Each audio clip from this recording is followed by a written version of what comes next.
Good evening and welcome to the October 19th, 2021 meeting of the San Luis Coastal Unified School District Board of Trustees.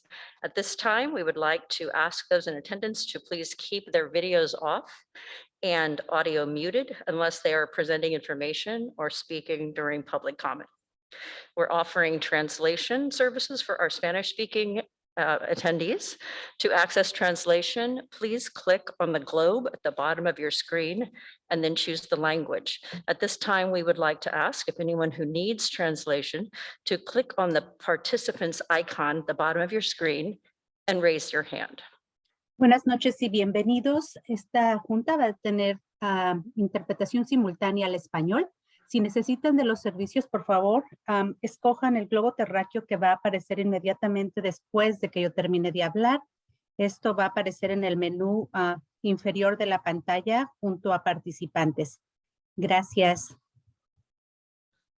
And thank you.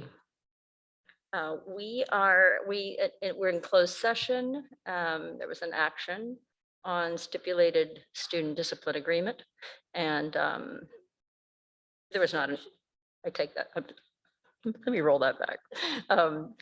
There was okay, but there was not an action taken. We're now at 5.03 consensus in the order of business. Do we have a consensus?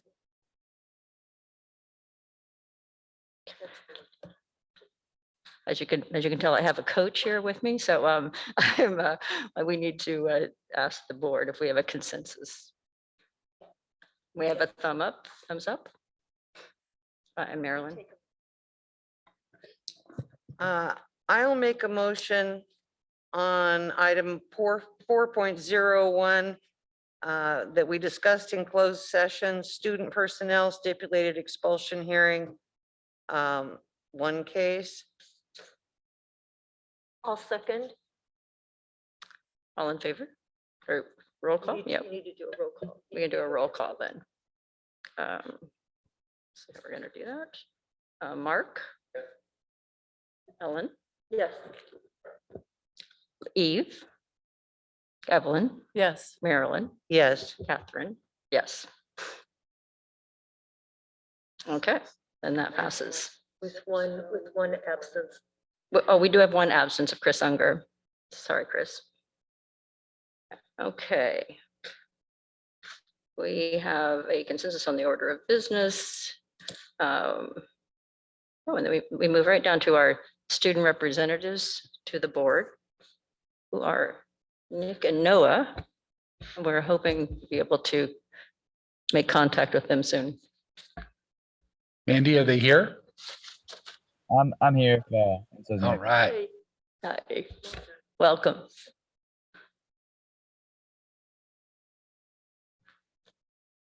Hey, you're on. You have the floor. Okay, good evening. My name's Nick. I'm the ASB president for Morro Bay. This week we had our Youth Truth survey, and that's basically a survey that allows students to speak their mind about different topics such as how the school's doing, how the teachers are doing, how they feel. So it's a good way to collect data on how the students feel as a whole. And then our counselors have already met with 12th, 11th, and 10th graders this week. That's all about like college preparedness and career getting ready and such. And they are also presenting to our 9th graders soon. And then as far as ASB goes, we had our dodgeball tournament last week, which was a great turnout. It was super fun. FFA has a pumpkin carving contest on Wednesday.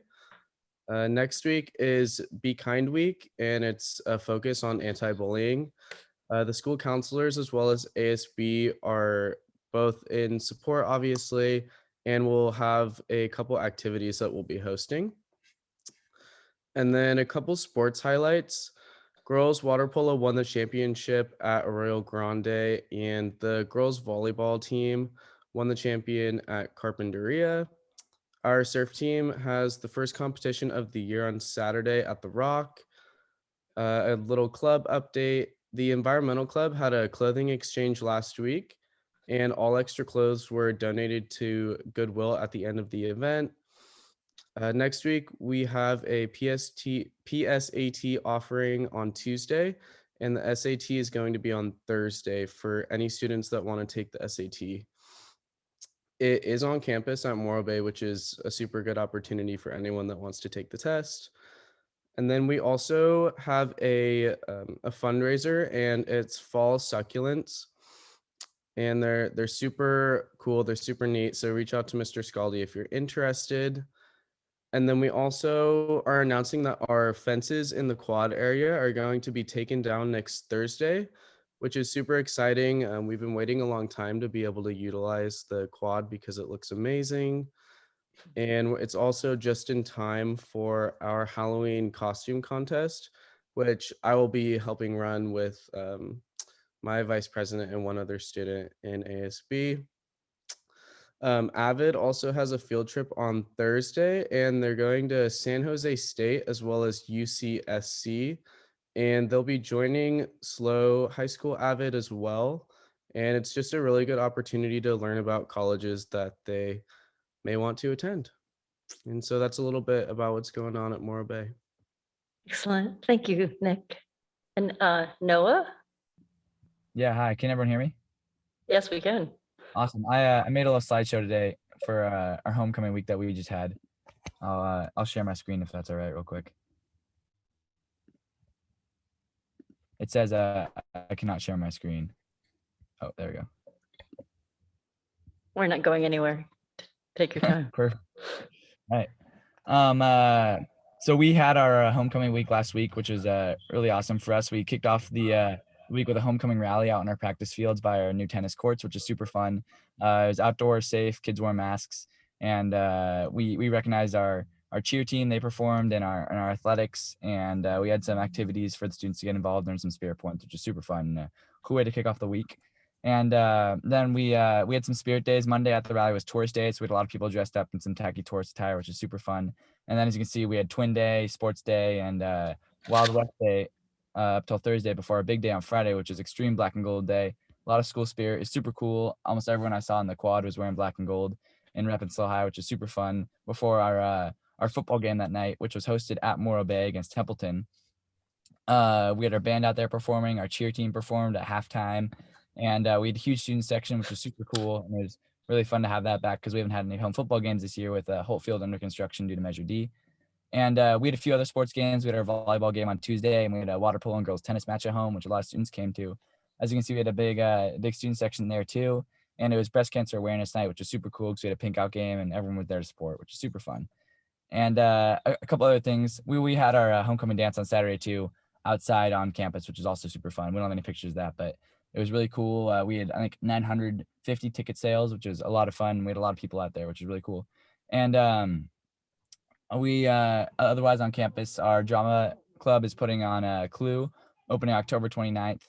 And we also had our youth truth survey today, where the students got to give some of their input back to the staff and the school district.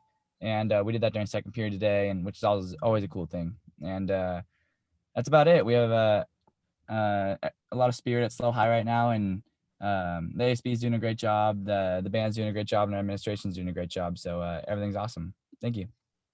Fantastic. Thank you, Nick. I'm looking forward to seeing Clue. How many seats are there in that? I know that you wouldn't know this off the top of your head, but it's like 150, like maybe? Yeah, I think so. In the new theater, we have 3 rows of built-in seating, and then I think we have a large area in the auditorium to bring in portable chairs. So I think we can fit a lot of people in there. 300 and plus or minus, Excellent. Thank a you. little better than the black box. From Indeed. Indeed, I forgot. Well, thank you so much. And I think you fellas can take the night off. Thanks for coming. Yeah, thank you. We now have a Los Osos Middle School program highlights. Yes, good evening. Good evening. And we are here at Los Osos Middle School, and so we have highlights of what the students are up to at Los Osos Middle School. And with that, Carl Bloom will introduce the video. Hello, members of the board. Welcome to Los Osos Middle School. Thank you. Thanks for coming. Made it a lot easier to be live. All right.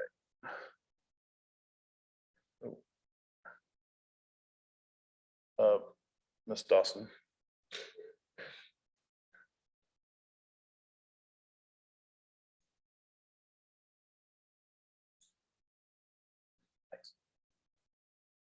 That's the versatile Ms. Dawson to you. That's right. The essential worker.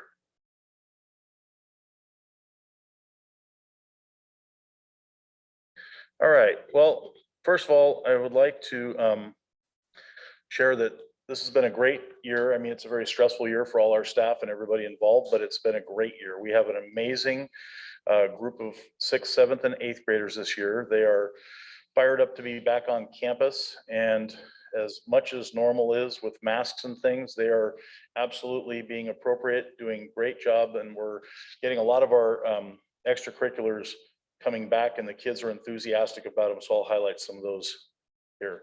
So you know us as a school that's just an amazing school for kids. We're super strong in all that we do in supporting them, but we're also always growing. We're, you know, a national school to watch and a California school to watch. We redesignated last year. We presented that last year, and we're in the process of continuing to grow. 6th grade has kicked off the year with an amazing year. They just finished the first quarter. And so in the first quarter, they are basically team building, getting the entire 6th grade to understand what it is to be a Loams Lion. You'll see some student examples of the work that they were doing there. They're now shifting into their first round of 3 STEAM electives: coding, working in the makerspace, and working in video production are the kind of the highlights. That's the STEAM piece in 6th grade. We also have our STEAM electives for 7th and 8th graders. And that's art and coding and 3D printing and video and yearbook, music. And so our kids are engaged in electives. They're stoked to be back, and the teachers are doing a great job. Our music program, as you know, is one of the highlights out here. Mrs. Bravante and Mr. Bellier do an amazing job, and they are working so hard to instill the enthusiasm for the kids. It was so hard to be a music player during COVID, right? So they're back. We're getting ready to talk about how we're going to do outdoor performances.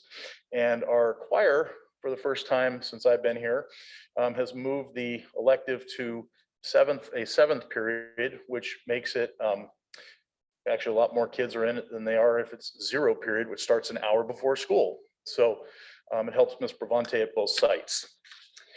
We're continuing and actually getting ready to start up the process of our 4-year plans, which we do at both middle schools, where kids get a real great snapshot into what it's going to take to be successful at Morro Bay High and get through high school in 4 years and look at beyond colleges and universities, Cuesta, the opportunities there.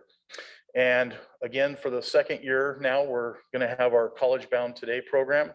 We already have 20 kids involved and 7 or 8 mentors lined up to work with kids. So we're excited about the 2nd year of that program, which kind of ties in real close with our 4-year plans. I'd be remiss if I didn't thank all of the Loams teachers who are doing an amazing job. They are tireless and timeless and just doing fantastic work for our kids. So I want to share with you a little. Oh, one more thing. I don't know if you saw, but US News and World Reports has decided that they're going to start ranking middle schools. Loams, these are based on test scores for the most part. Laguna was also ranked. This is a new piece for us, but it's nice. We're in the top 12% of the whole state of California. And on to our students. So let me launch this little student-made video.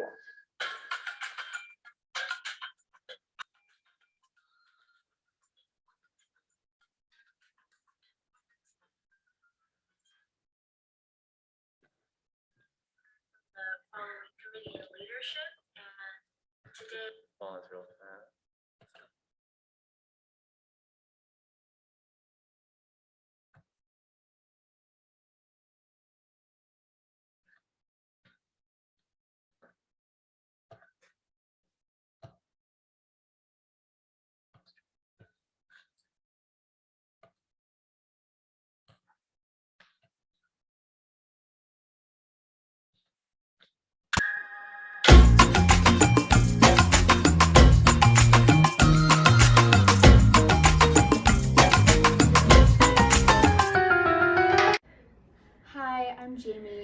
I'm from the following committee and leadership, and today I'd like to take a moment to talk about Halloween, which is an after-school event that we're planning. It's a paper person event celebrating fall and the Halloween spirit in sort of a safe way due to COVID.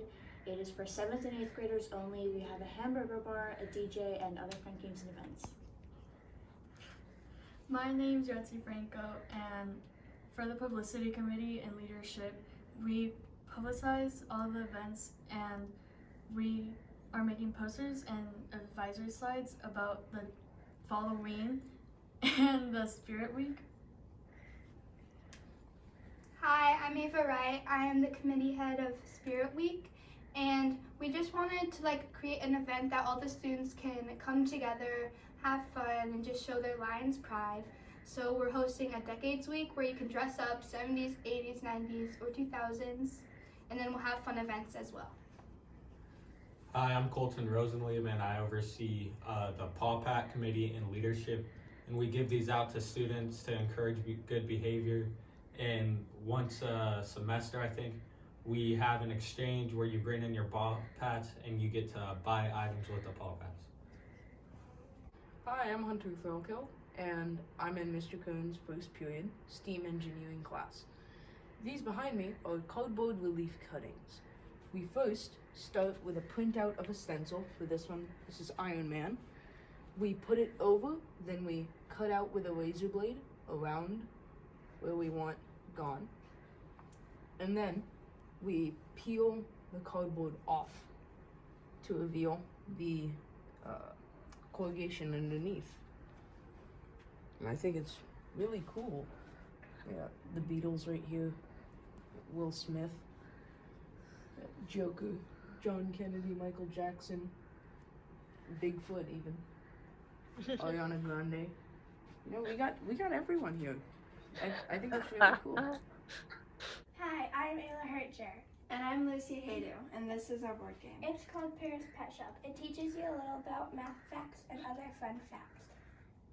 And they also have a key, which one is to pay 1 cent for food and watch your pet ride a mini skateboard. You can also move one if you land on a little airplane.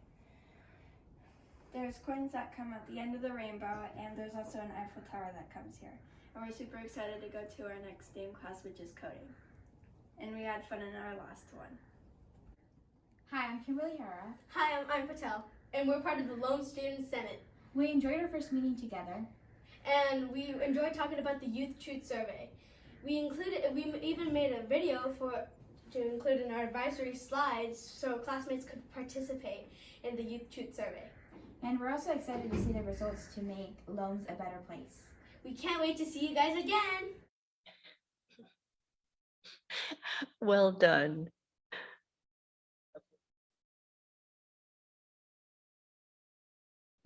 That's what's happening at Loams.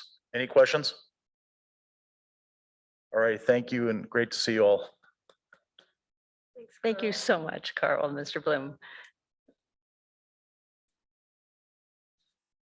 And moving on here, we have correspondent. You're not a correspondent. We're moving on to public comment. I'm going to read you this little preamble about that. At this point in the agenda, the board welcomes comments on matters of district interest. The board will listen but cannot engage in discussion or take action on items not listed on the agenda. Generally, this section of the agenda is for individuals or a representative of a group to address the board on issues not listed on the agenda. Speakers who wish to discuss items on the agenda are requested to wait until that item comes before the board. However, comments may be given on agenda items at this time if it is not possible for a speaker to stay until the agenda item is heard by the board. If you submit written comments on a topic, you will be allowed to also speak on that topic. Comments or correspondence submitted anonymously will not be accepted. If you would like to speak in person, please complete a yellow public comment request form and submit it to Ms. Dawson. In-person public comments will be read first. If you wish to speak via Zoom, click on the participants icon at the bottom of your screen and select Raise Your Hand. When your name is called, you may restart your video if you wish and unmute your audio. If you need assistance with your video, please let us know. We will attempt to fix it. If you have a problem with your audio, please click on the thumbs down icon and we will attempt to assist you.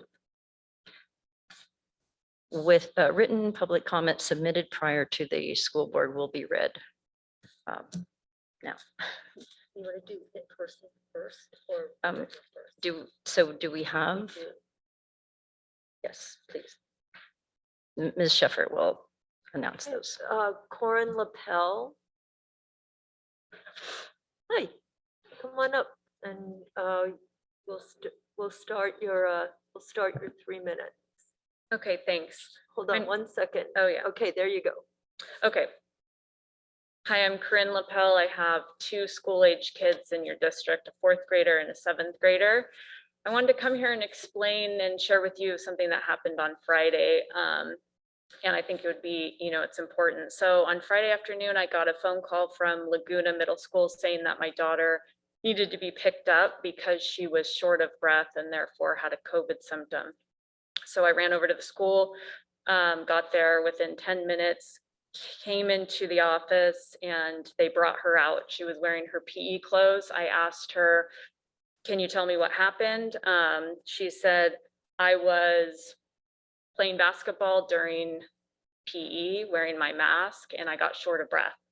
So I said, okay, that makes sense. And she wasn't short of breath at that time. She was perfectly healthy and happy. And I, explained to the office staff, she was short of breath because she was doing physical education with a mask on. They said, I'm sorry, here's a form. She can't come back for 10 days. She needs to, in order for her to return, she needs to have a negative COVID test or a doctor's note.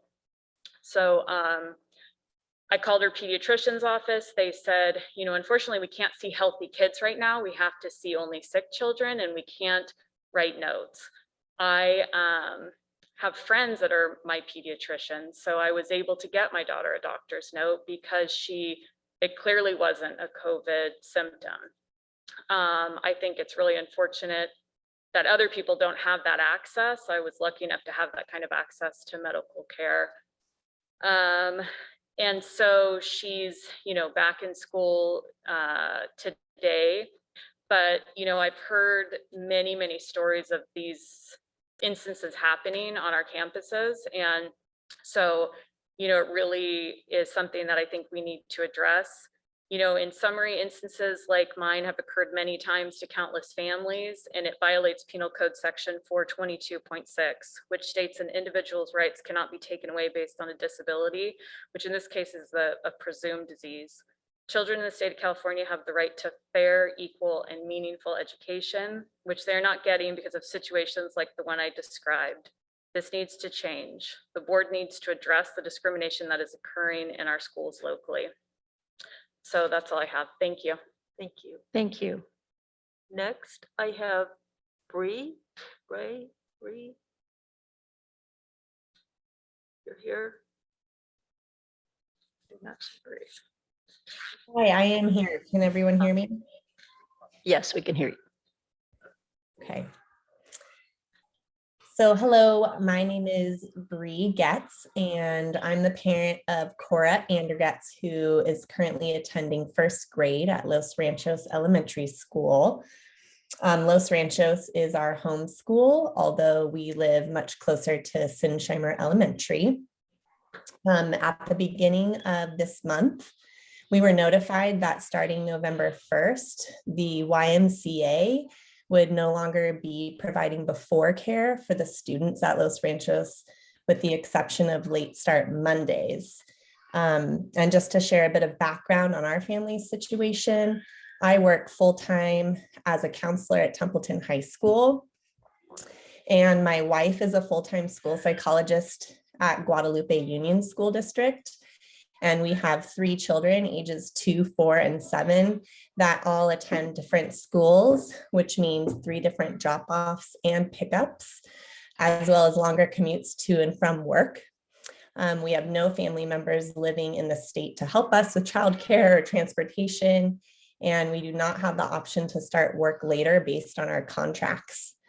So to say that we are panicked about the situation would be an understatement. And we brought this concern to Mr. McMillan, who was understanding and supportive. And he found out that the YMCA is losing money with its before care services at Los Ranchos. The good news is that this is not a staffing issue. In fact, the wonderful providers currently working on site at Los Ranchos are available to continue in this capacity if needed. It's my hope that the district will not delay in creating a position that could be filled by one of the current providers, or I'm also open to any other creative solution. So I'm coming to you tonight asking you to support working families in this district by approving any proposals to hire additional staff to cover this lapse in services. I know we are not the only family in this position, and to know that every other elementary school, I believe, in this district offers this service makes me frustrated. I'm also frustrated that Los Ranchos families and Los Osos families have to pay nearly double for childcare services through the YMCA than the schools that rely on the Parks and Rec program. And I feel these monetary decisions also put lower income families at a disadvantage. And it's important that I advocate for them tonight as well. And that's all I had to say. Thank you very much. Thank you. Thank you. Next, we have Michael Savage. Yeah. Oh, I'm sorry. I wrote it wrong. Okay. Hello, I'm Matthew Savage. Live in San Luis Obispo, California, and I'm a former school board member at Selma Unified School District. I saw in the paper this morning the Pasos parents who were pulling their children out, and it looked like it was going to be 900, 1,000 kids. Very negative. What I wanted to come today is there's some positive things that can come out of this. With the vaccine mandate, I was a biology teacher, so I understand if everyone is vaccinated, obviously the schools can pretty much run without fearing that there's going to be a huge outbreak, and eventually even get rid of masks. Another negative that came out, made me think about this, was 25% of the teachers in the United States are going to quit at the end of the year. There's going to be a shortage. You could take a very positive outlook on this by contacting, and I'm not affiliated with, but Cal Poly, because there's a large number of people who are trying to get their credential. If you contacted and worked with them, you might be able to get some kind of a program where you could get them in and pay them as a long-term sub, so they would be constantly coming in every day. It would make the kids' educational experience a lot better. The fact that you had them there, you could evaluate them, and the really, really good ones you could keep and hire the following year. Having new people come in is a positive, of course, because they're all excited, and they understand the internet, which could be also very useful to the older teachers who may need help on the internet. They could be their mentors, as the older teachers mentored them in lesson plans, etc., how to get through the school day. I was luckily, I was nominated for Teacher of the Year for Fresno Tulare County. And the only school I've ever been back to was my home school that I taught when I retired. And after I gave a presentation to the whole staff, only the new teachers came up and were excited, because something I noticed as a teacher and a board member, most people who come in the first year are ill prepared. They really don't know how to do anything. I created a program, and I gave it to these kids, these teachers, how to build educational teams in their classrooms, and I would be willing to help if you needed that. Thank you. Thank you. So thanks very much. Thank you, Mr. All right, next we have Chris Raudebush. Hi, good evening. My name is Chris Rodebush, and I'm representing the We Are the Care initiative. You may have heard from us before. For the past 2 years, we've been sharing the importance of childcare. I appreciated Bree speaking earlier. And we've talked about the dire childcare crisis that exists in our local community and state.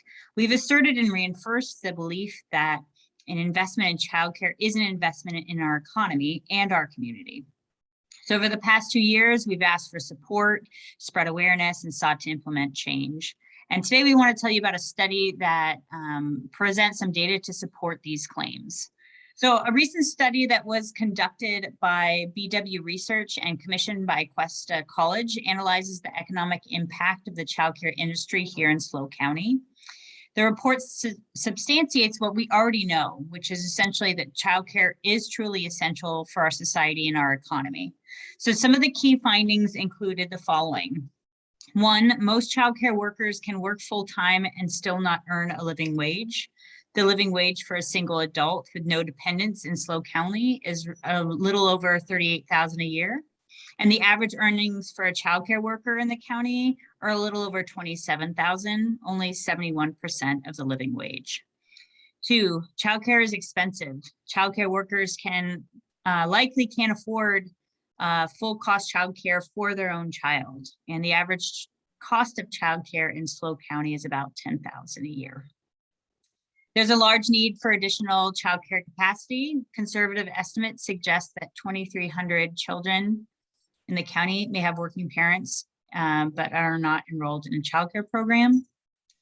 Meeting 100% of the low-end estimates for the potential need for childcare in SLO County would increase gross regional product, or GRP, by more than 108 million annually, and support and create 425 jobs from the new economic activity.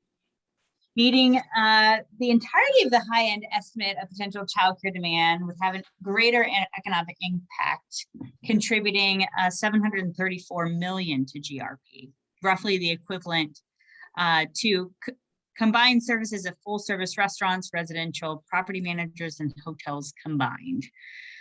So the report will be emailed out to this group, and we encourage you to read it in its entirety. The study makes a strong case that childcare benefits not only the children and families, but also the community and our economy as a whole. For more ways to get involved with We Are the Care, please contact First 5 SLO County or go to www.first5slo.org. Thanks so much for your time, and we'll be back again soon with more information. Thank you. You have good company there. Yes. Ms. Dawson, is there anyone else in the wings or to address us in person? All right. Have it written.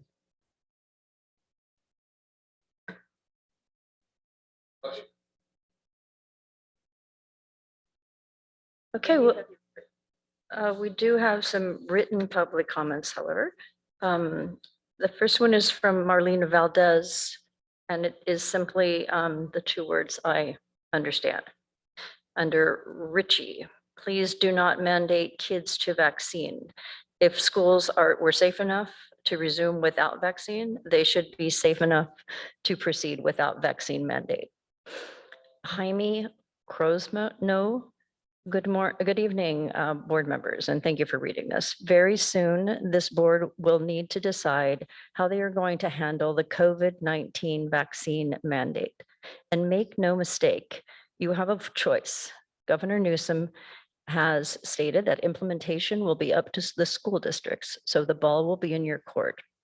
I hope that when you are making your decision, you take the following facts to heart.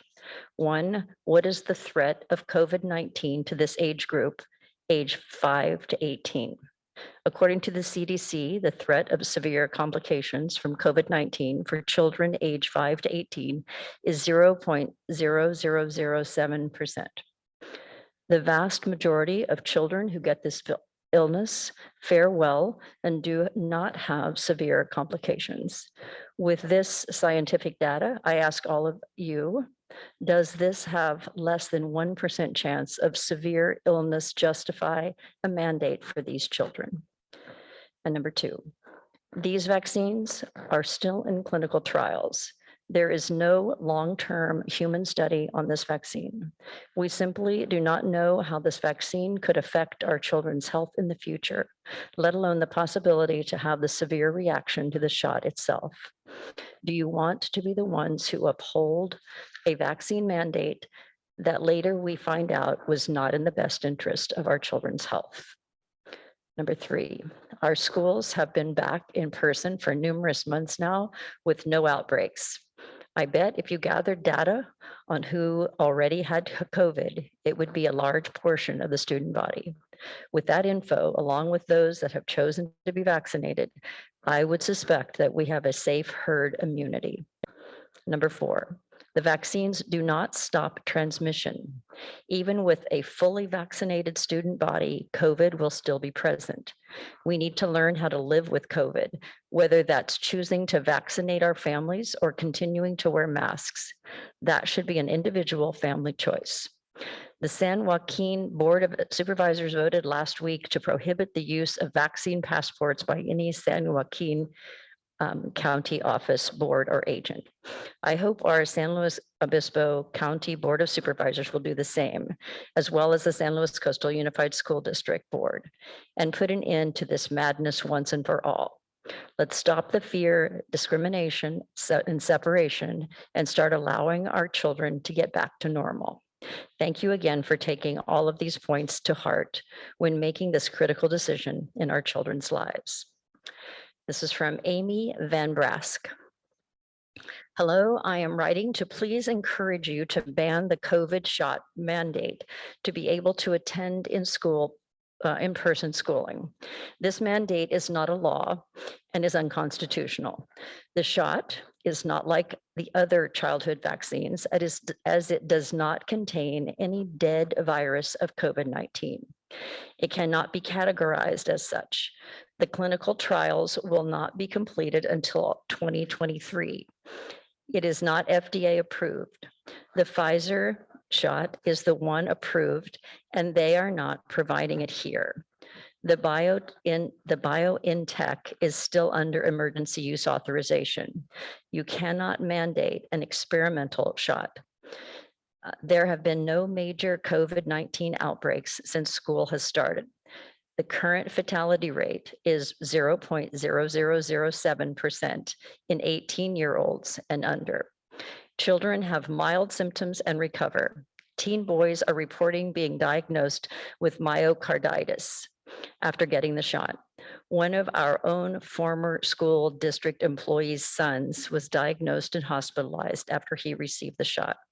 He is cardiac compromised and not able to play sports. The pharmaceutical companies are not liable for any adverse effects or reactions. Will the school district then be liable for any adverse reactions, or the governor? The risks for children to have adverse effects for the shot outweigh the benefits. They are able to recover and have natural immunity. The San Joaquin County Board of Supervisors has banned the requirement of the shot by any office, board, or agent. I please encourage you to do the same. This is about control, not health. Let parents decide for their children. If you believe in bodily autonomy, you will not make this mandatory. The country is losing its freedoms one by one. The governor is the only one in the country to try it and mandate this, while other states have banned mask and shot mandates. Let people decide for themselves. You do not get the flu shot to protect everyone else around you. You get it for you. When in history has the failure of a medication been blamed on everyone that has not received it? This shot was rushed, is based off a different development of other vaccines and is being used to control the people. Kids also should be wearing masks. Oh, excuse me. These kids also should not be wearing masks. These provide little protection and will cause more physiological and psychological damage than good. Kids need germs, good ones, and to develop their immune systems naturally. COVID in children is nowhere near the scale of fear that has been pushed on us. Please do not mandate this for our school district. Thank you. Chelsea Dixon. After overhearing a disturbing conversation in Target the other day, I knew I wanted to share a comment at this meeting. In this conversation, I overheard a group of women complaining about all things related to COVID protocols. In summary, it's all stupid and we shouldn't have to do any of it. As upsetting as all that was, the worst of it was hearing one of them recall attending a school board meeting, and when a school board member said they were tired of fighting about it, the woman proudly recalled responding, "Then get off the board if you don't want to hear about it anymore." It made me so angry and so sad to hear the pride as she recalled her taunt. I don't know which school board they were referring to. We were just shopping in adjacent aisles. But I imagine every school board member in the county is utterly exhausted from getting harassed about the safety measures over and over again. I am exhausted myself just from reading about it in the news and witnessing it in the community. I imagine especially that the new vaccine mandate for students 12 and older tonight will be no different, if not worse.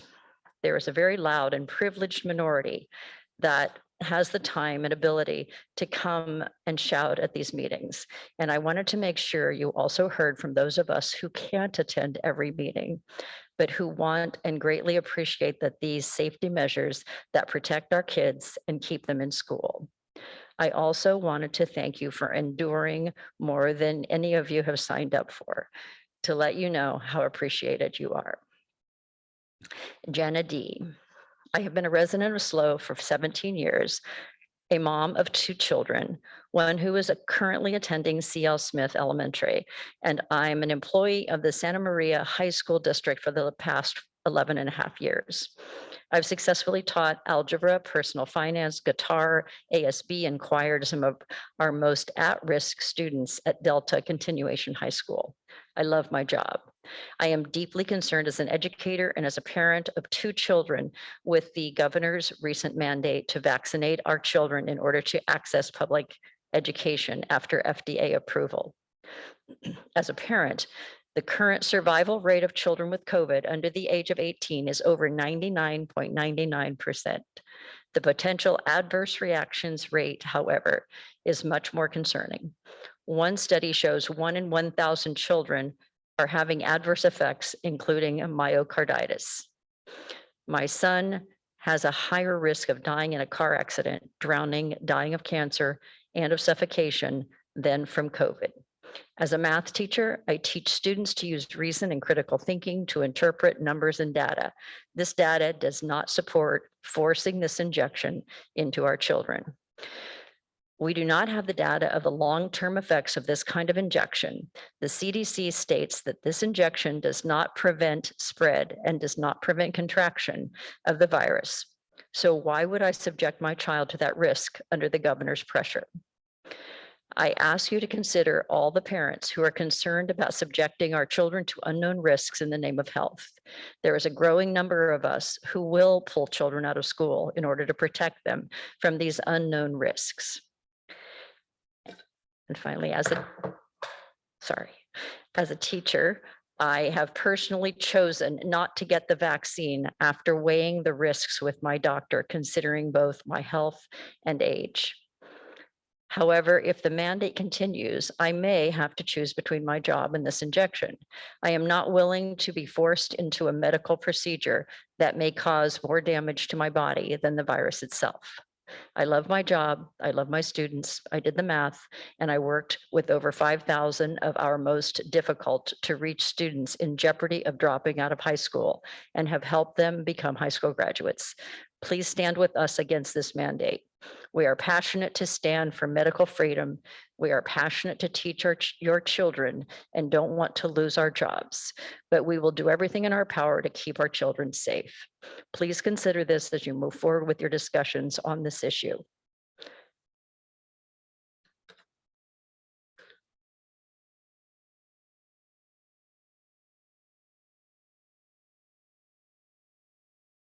The following people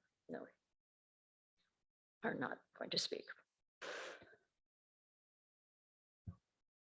Okay, then we have completed public comment. We are moving on to the business and budget update. Mr. Pinkerton. Yeah, just a quick couple of notes for the board. Let me turn on my video so people at home can see both. Well, I guess they don't need to see me twice, right? So we'll leave it that way. So two quick things. Senator John Laird, State Senator John Laird will be visiting our school district on Thursday. Actually going to be heading to Laguna Middle School to talk with some of our students and discuss the free lunch program for all students across the state of California. So exciting to have him join us. He will also then move over to Pacheco afterwards. He wanted to visit a dual immersion school and again, speak with kids, staff, and get that experience. So we look forward to meeting with him and talking with him. Yeah.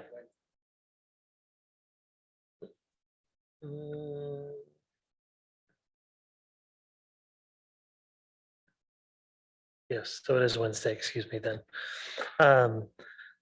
So tomorrow.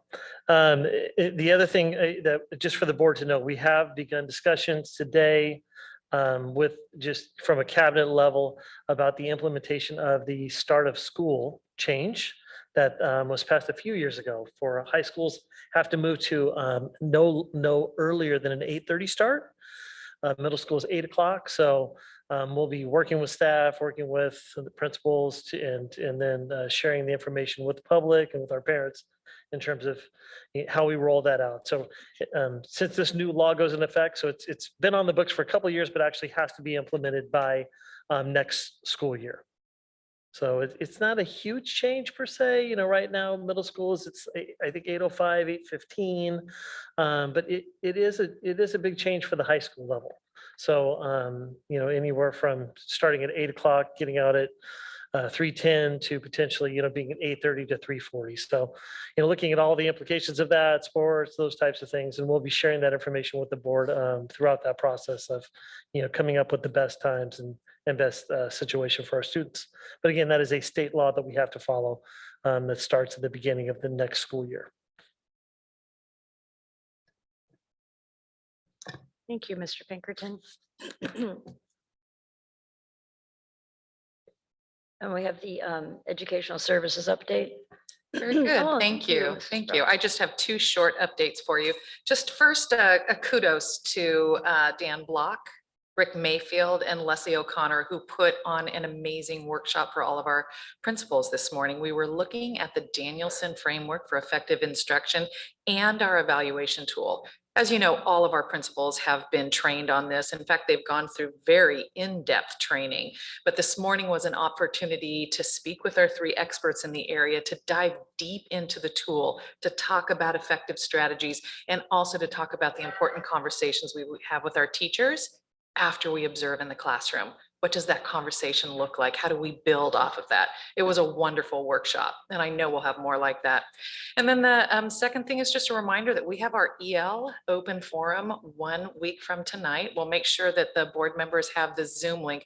We're really excited about this opportunity. All of our schools are publicizing it with their families. We're hoping to have a really big turnout. Holly Warwick, our workplace infection prevention coordinator, and I will be talking about COVID, but we're also going to talk to the parents about things they want to hear about, what's happening at their schools, what activities are available, and how can we help the kids academically. So all of that a week from tonight, and we really hope you guys will join us. Thank you, Mrs. Frost. And we're now moving on to the Measure D update. Mr. Pinkerton, back to you.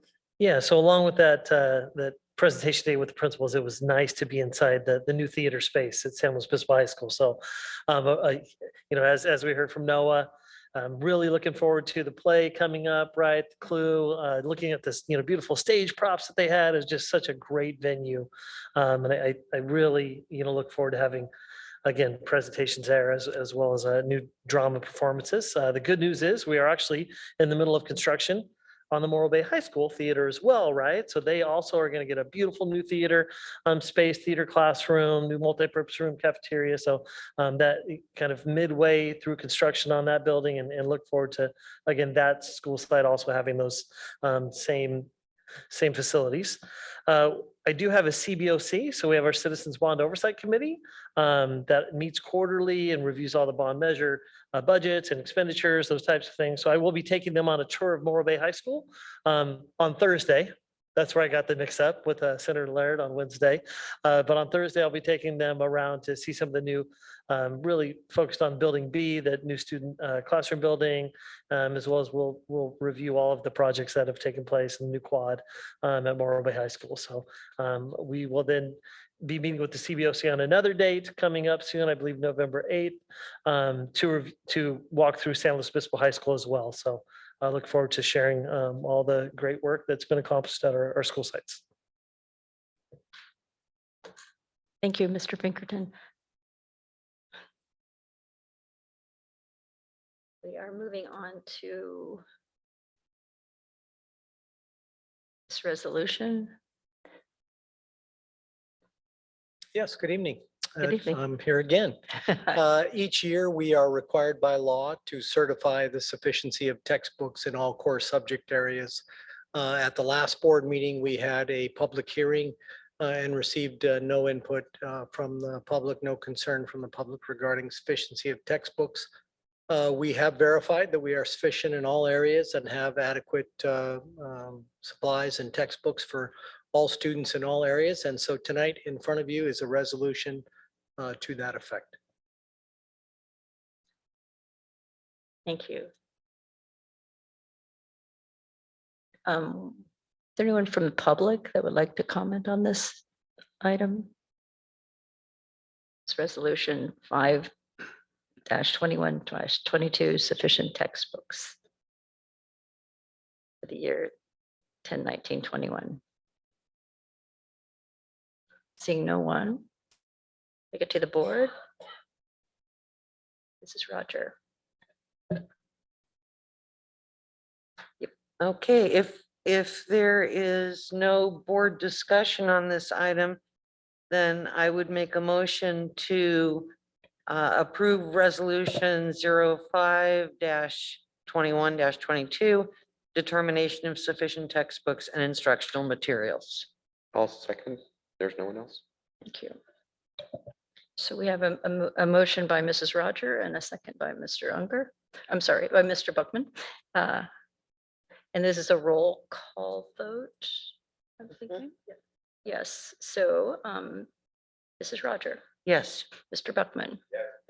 Mrs. I should look down the right here. Oh, and Mrs. Eve, I can't see you from here, sorry. Evelyn. Yes. Yes, and Eve. And myself and Ellen. And so that's unanimous. Correct? Okay, we're all set. Okay, we're good. Thank you. Moving down to the discussion items, we have LPAC data and EL update. Yeah, that's me as well. And so I'll be presenting tonight along with Dawn Addis, who's our teacher on special assignment for English learner and intervention support. And Dawn has done a great job supporting our EL or English learner community over time.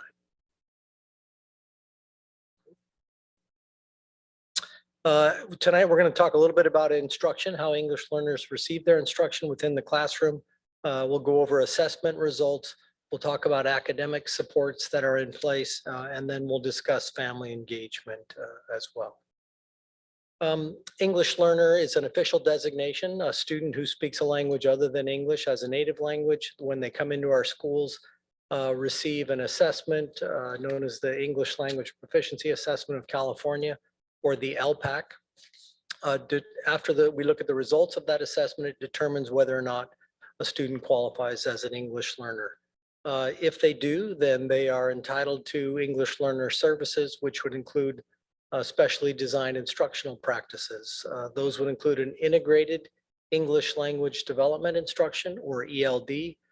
Integrated basically is English language instruction through core subject areas. So think about math, science, social studies. Teachers have language goals within their instruction in those core subjects for English learners. And then they also receive designated ELD, which again is specially designed instruction and specifically in English language to students who are English learners. This year at the secondary level, we have a focus in integrated ELD in subject areas, and we're also going through an English language arts, English language development pilot. And we've had some great conversations with our secondary English staff about instructional materials that would provide support for our English learners and include strong English language development instruction. And then also designated ELD within the curriculum. At the elementary level, we're also doing some planning on designated ELD, and we're looking at piloting some newcomer curriculum. Newcomer would be a student recently arrived with little or no English fluency. And these students, as you can imagine, are especially in need of our support and services. They have, and predominantly those students arrive at the elementary level. We do have newcomer students that arrive at middle and high school, but I would say the majority are at the elementary level. Mrs. Frame. Rick, I didn't think about this. About how many newcomer students, do we currently have ish? Yeah, good. That's a good question. I would have to look it up. Okay. I don't have that right in front of me. Okay. Yeah, but it's all hands on deck when those students arrive. Usually we'll get a call into instructional services and then Dawn and I will provide ideas and support. Schools have EL specialists, English learner specialists at their site, and we do have some materials on hand. But we're in need of beefed up new newcomer curriculum, which we will be providing. And then our dual immersion programs as well provide services to our English language or English learner students. In the area of professional development, in August, we had several professional development opportunities that included ELD. We did Teacher Clarity with Doug Fisher and Rebound with Nancy Fry, both of whom covered ELD and specific strategies for English learners. At our Kickstart conference, which you've heard about previously, we had several sessions on English language development, GLAD strategies or guided language acquisition design, which is a graphic strategy to help English learners to understand and access the curriculum, culturally responsive practices to help students feel more at home and comfortable within the classroom setting. Support for migrant, refugee, and undocumented students, integrated and designated ELD, as I spoke about earlier, and then our dual immersion site work has ongoing professional development as well. Yeah, Rick, we weren't seeing the presentation. I'm so sorry. I thought I went down to the Zoom and hit that.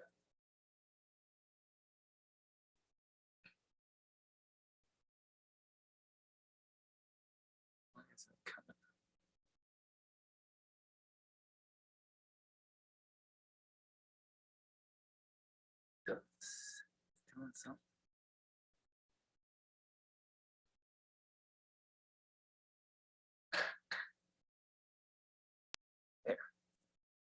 Thank you. Sorry about that. I thought you had the presentation in front of you and that I was sharing it. I'd be happy to go back and review any of that material if you'd like at this time, or when it comes to the question and answer. You want me to go back? Okay, happy to do it. Mrs. Roger, do you have a question? Not a question, just a statement. We do have the presentation in front of us. So I believe we were following along as you spoke, Mr. Mayfield. Okay. Let's see here. Ryan, how do I get the back button? It only is advancing forward.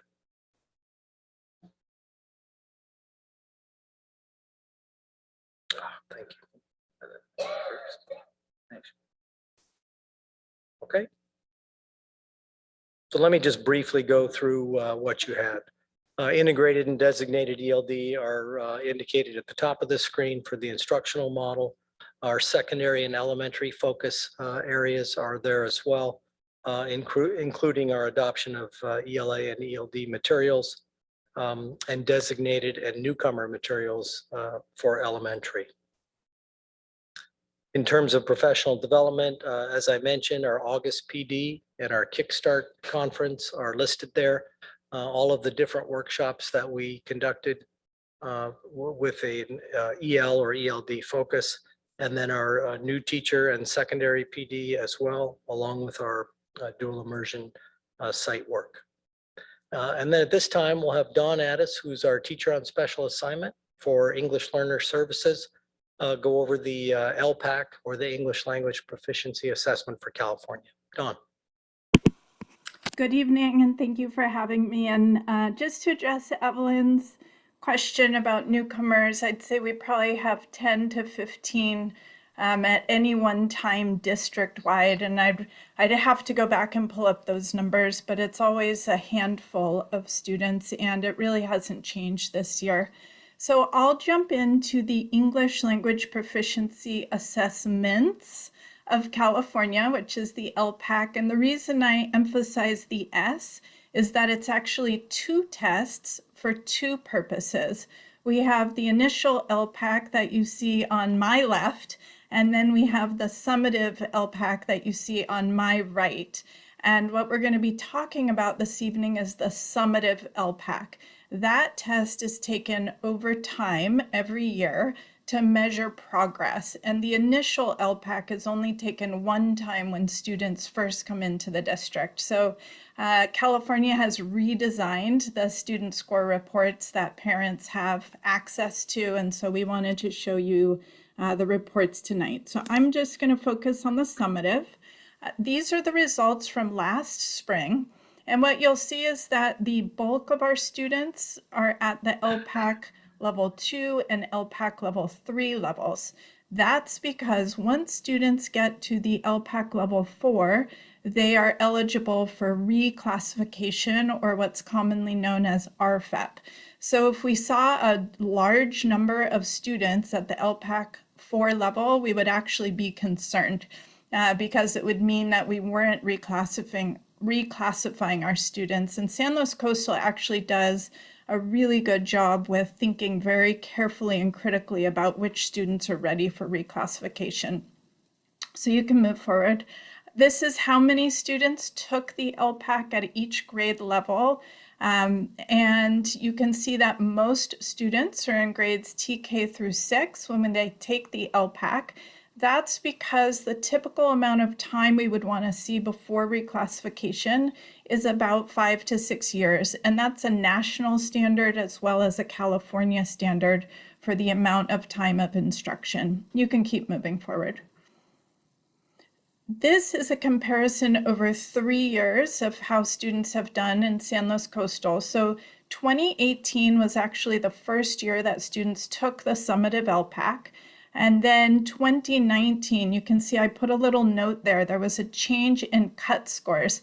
California realized too many students were scoring at the level 3 and changed the bottom level score that it takes to get to the LPAC level 4. So that's why you see that large dip from 2018 to 2019. We couldn't administer the LPAC in 2020 due to COVID.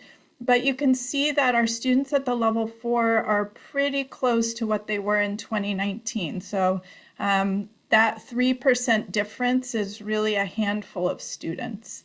And if you move forward one last slide, this is how San Luis Coastal compares to California. California has not released its statewide 2021 data, but you can see that in 2018, San Luis Coastal was doing better than statewide results. Again, in 2019, that happened, and I would expect to see the same when we have California results this year.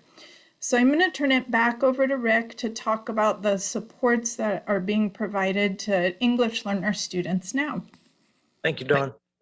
As I mentioned previously, in all of our reports that involve data that we bring in front of the board, our English learner students are included in that data. So in our multi-tiered system of support data, of course, we have the subgroup of English learners within that. All of our benchmark assessments that are done, math, language arts, would also include those students.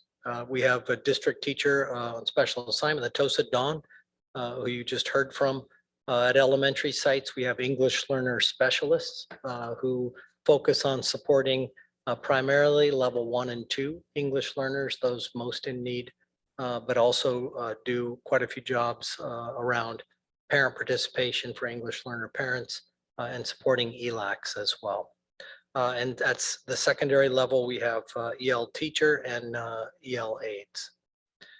Student well-being, of course, is a district-wide focus this year.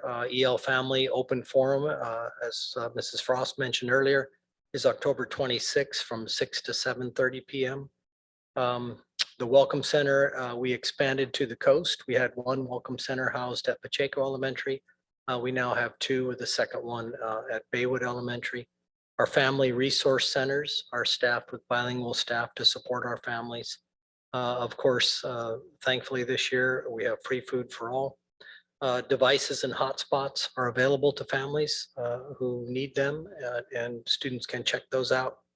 And then, of course, at every DLAC meeting, which is the District English Learner Advisory Committee meeting, we share COVID information and answer any questions that parents might have. And we had our first DLAC meeting last week.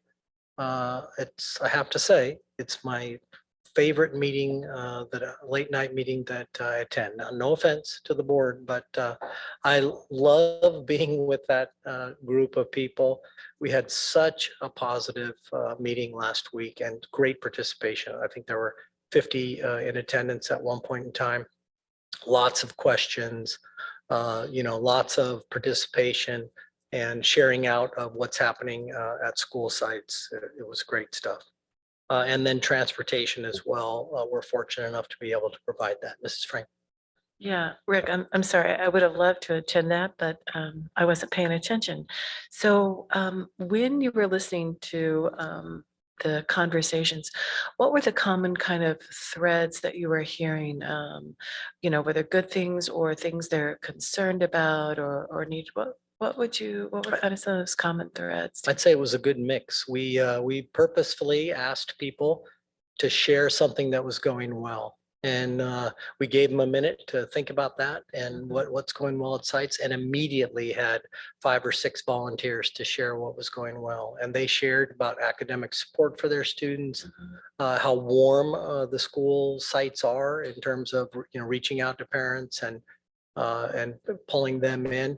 And then we did the same thing about concerns and just said, what are some needs that folks have, or what are some concerns that people have? Same thing, gave them a couple minutes to think about it, and very constructive things that they asked for. One of them was, would we be able to get a source of accurate information on vaccinations that in Spanish that we could share with the community, which we're searching for to do at our open forum next Tuesday night, searching for a source to help us with that. Have they, and I don't mean to interrupt, have they asked for, I know we're doing this, the forum virtually, but are they interested, or have they asked for kind of like a pop-up vaccination at some of our, like, if the next event we do that's a DLAC, They did not at this particular meeting. We did discuss having meetings in person versus via Zoom. And I would say several people said they would love to have a meeting with adults and to, get together. And then there were also some that said if we could participate via Zoom, similar to how we do it here at the board meetings, both in person and Zoom, that would be a preference, and it would allow everybody to participate. So that's our plan. So that hybrid. Exactly. So our November meeting we'll probably do via Zoom, and then our DLAC Fiesta, we call it, in January, February. We'll see if we can't get people back in person as well as Zoom, depending on how things look at that point in time. Mr. Mayfield. Please.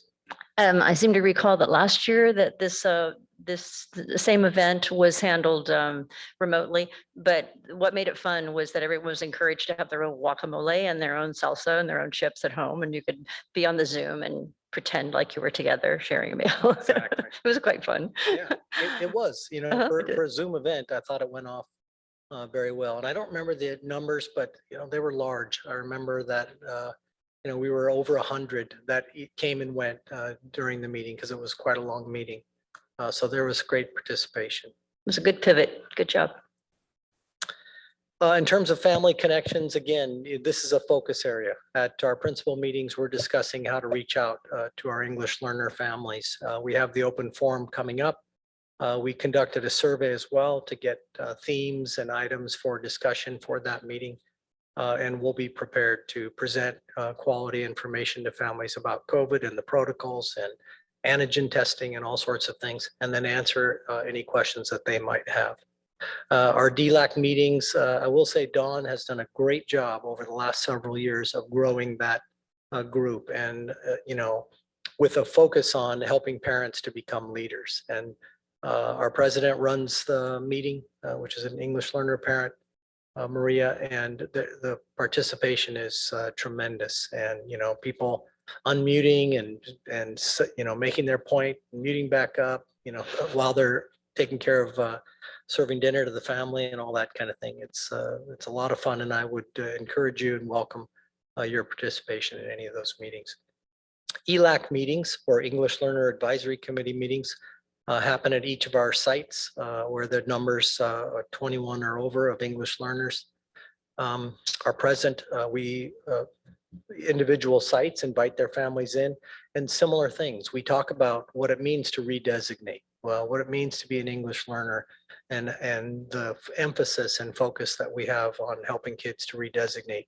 Because if they leave elementary, what Dawn said, RFEP, which is redesignated functional English proficient, then they're available to take classes that they wouldn't otherwise be available to take.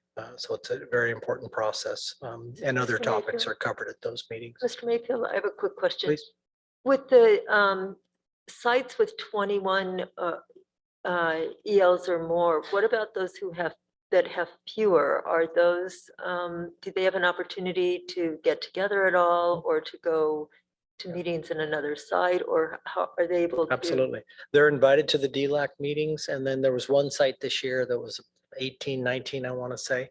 And we had a discussion and decided to move forward with the ELAC, even though it wasn't a requirement, because it's so important to connect with these families. Thank you. And help them to feel welcome within the school. Our adult school conducts English as a second language classes.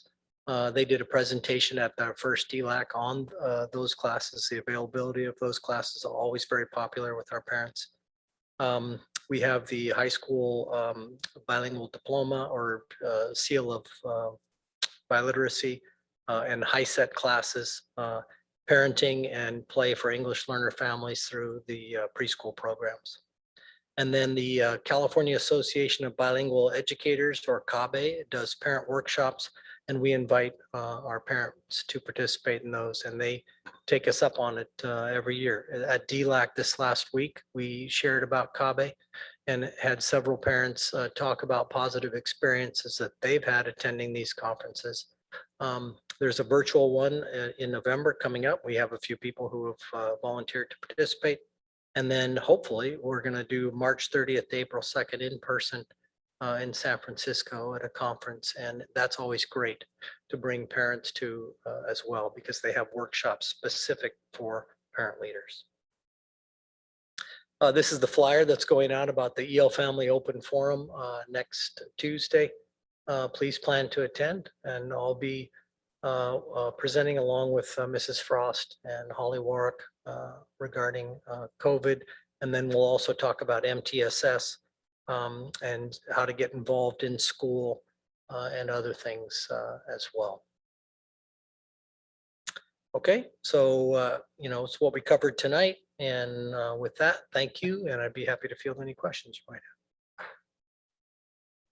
And anyone from the public who would like to speak? Is that what you're pointing to, Mark? Yes, or anyone from the public who would like to speak at this time? No. And did I see some board members waving? Yes. Yes, ma'am. Thank you. Thank you, Mr. Mayfield. I'm sorry. Sorry. One of the things I was wondering, and I don't, is on slide 7, putting that up, this, it's the information on this particular site is giving us the number of tests that are being administered. I'm wondering, I'm sure we have this information, but I'm wondering for, the purposes of kind of showing the board annual progress, if we could get, by grade level students, like how many students are level 1, how many students are level 2, so that the following year we see those, numbers, whether the students are moving or staying the same or going down. Just so, as you said, that redesignation is so critical. Is it, and I don't know, is this a request that I'm asking? Is this, I support that if that helps, getting that data. but I guess, Dr. Bra- do you see kind of where I'm going is more kind of, is teasing this out just, annually, what it looks like so that so the board sees, and I don't mean to say, progress, but it's just kind of the in-depth view of the result so that we look at that. Sure. No, I understand. I understand your question. We do that at sites. So sites do monitor the progress of students and how many students are at each individual level and whether or not they're progressing. Obviously that's critical information, especially as kids get into 4th, 5th, and 6th grade.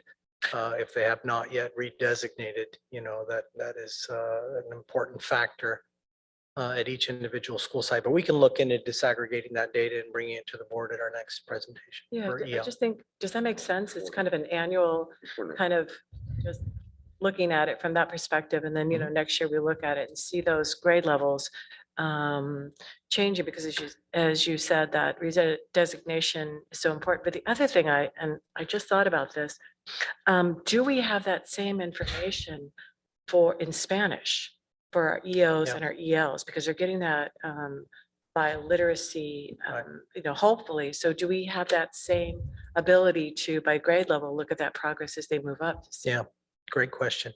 So at our 2 dual immersion programs, we have done a lot of Spanish assessments. All of the benchmark assessments that are available to students in English are available in Spanish and given in Spanish. When the instruction occurs in Spanish, we of course want the assessment to be there as well. We haven't used the big summative assessments like SBAC, especially in the last few years because of the difficulties with COVID. We elected not to give the Spanish assessment. There's an SBAC version of the Spanish assessment. Well, I guess I was looking more in terms of, because this LPAC is just looking at, I understand that the LPAC now is tied to standards, but it's just testing the English. And I don't want, I don't want our students and our staff to be burdened with testing, but I just, how do we look at, this is just English. Does the state, do they have a test that is just, we're looking at just the Spanish language progress of our students? Yeah, great question. I would say not progress. So students, when they come in, are given the initial LPAC, as Dawn mentioned, and they're also given the loss assessment in Spanish. Okay, And then that indicates their fluency. And so if a newcomer were to come in at 3rd grade, that's an important factor. So even if the child doesn't speak any English, if they have strong Spanish language skills, that will impact what the teacher does academically and instructionally with that particular student. So of course, that's information we would want to have. But it's not an ongoing assessment that the state requires us to have in Spanish. Okay. And then last, and I'm sorry for taking anybody's time, but since this, the assessment has changed regarding, it's LPAC before it was CEL, what would you say the changes, and maybe it's difficult now, just changes in our delivery system that will produce,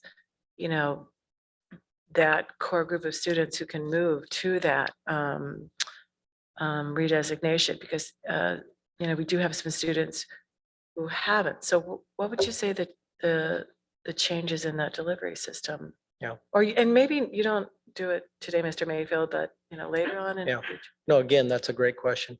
I will say it's difficult for staff to pivot. When you have a test like this out and you get accustomed to how that's delivered and what it's telling you, and you can analyze the results accurately, and then to shift to a new assessment, new reporting instrument, you've got to explain all that to parents. It does, add another layer on to it. But we do look at those assessments and we do share them with parents, and we do show them a trajectory that we would hope a student who's achieving normally would go through.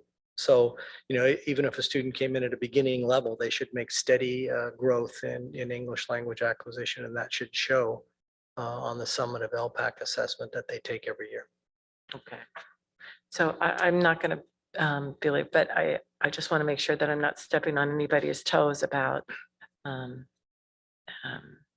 it doesn't even have to, Mr. Mayfield looking at, the results are in next meeting or something, but I don't know when it would be appropriate.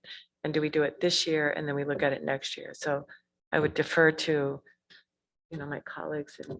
We'll have a discussion with on that topic and see what would make sense to bring to the board. Thank you. Thank you so much. You bet. Mr. Buckman. Thanks. Thanks for the presentation. Thanks, Don.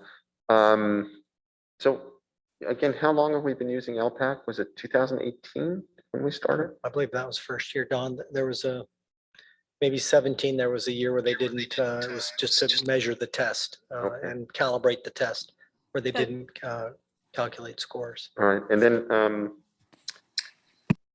this seems like it's a great test for placing, but does it in any way influence the teaching that we do?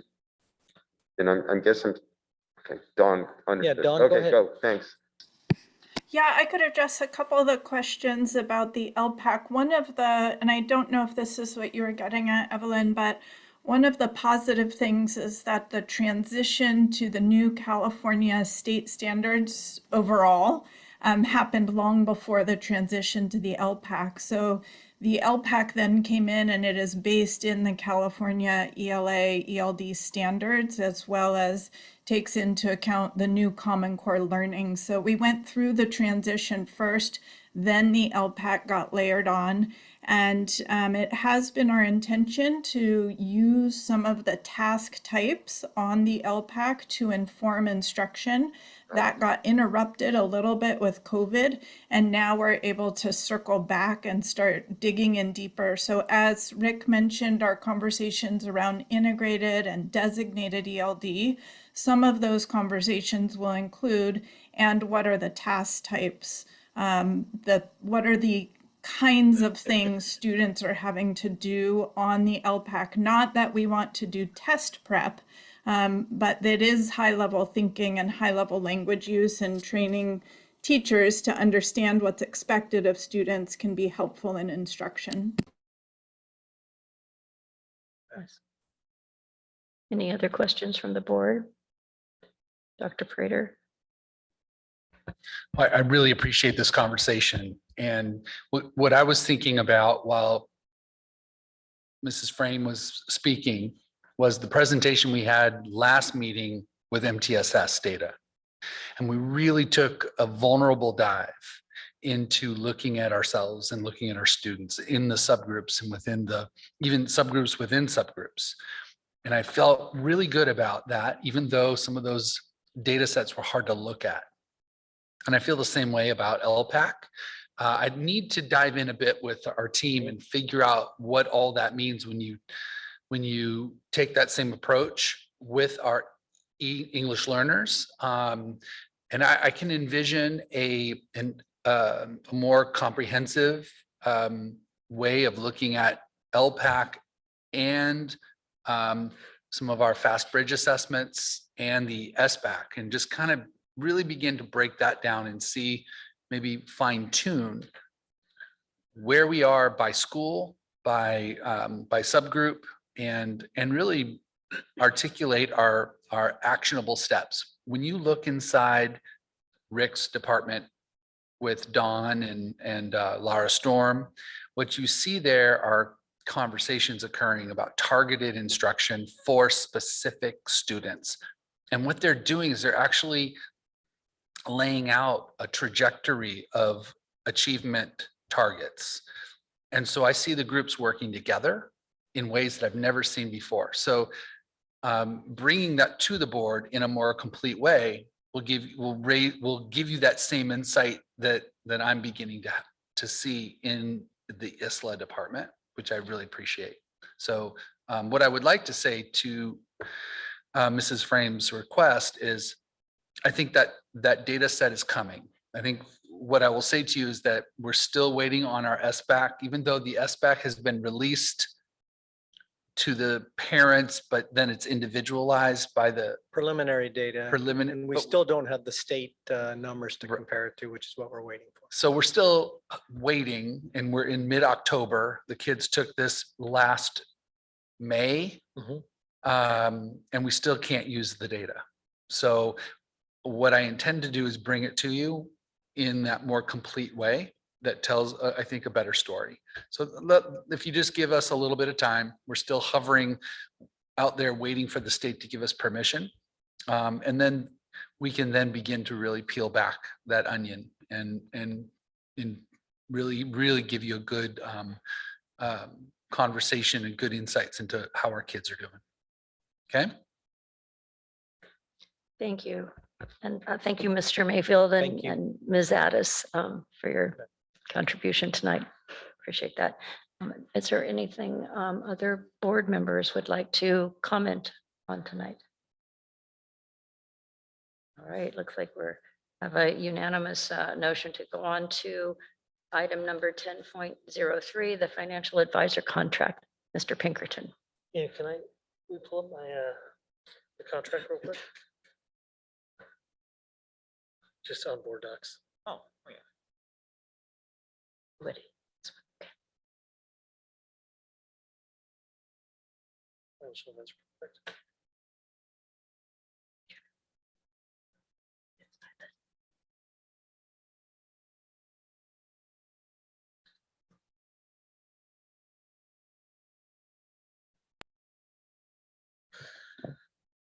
So yeah, come to the board tonight to bring forward a potential contract for financial advisor services with Isom and Associates. Mr. Isom, John Isom, the lead of Isom Associates, actually helped us through our Measure D bond. And what I can tell you is it was, a great experience, I think, throughout that he, I think, gave the board good counsel prior to Measure D going forward on the ballot.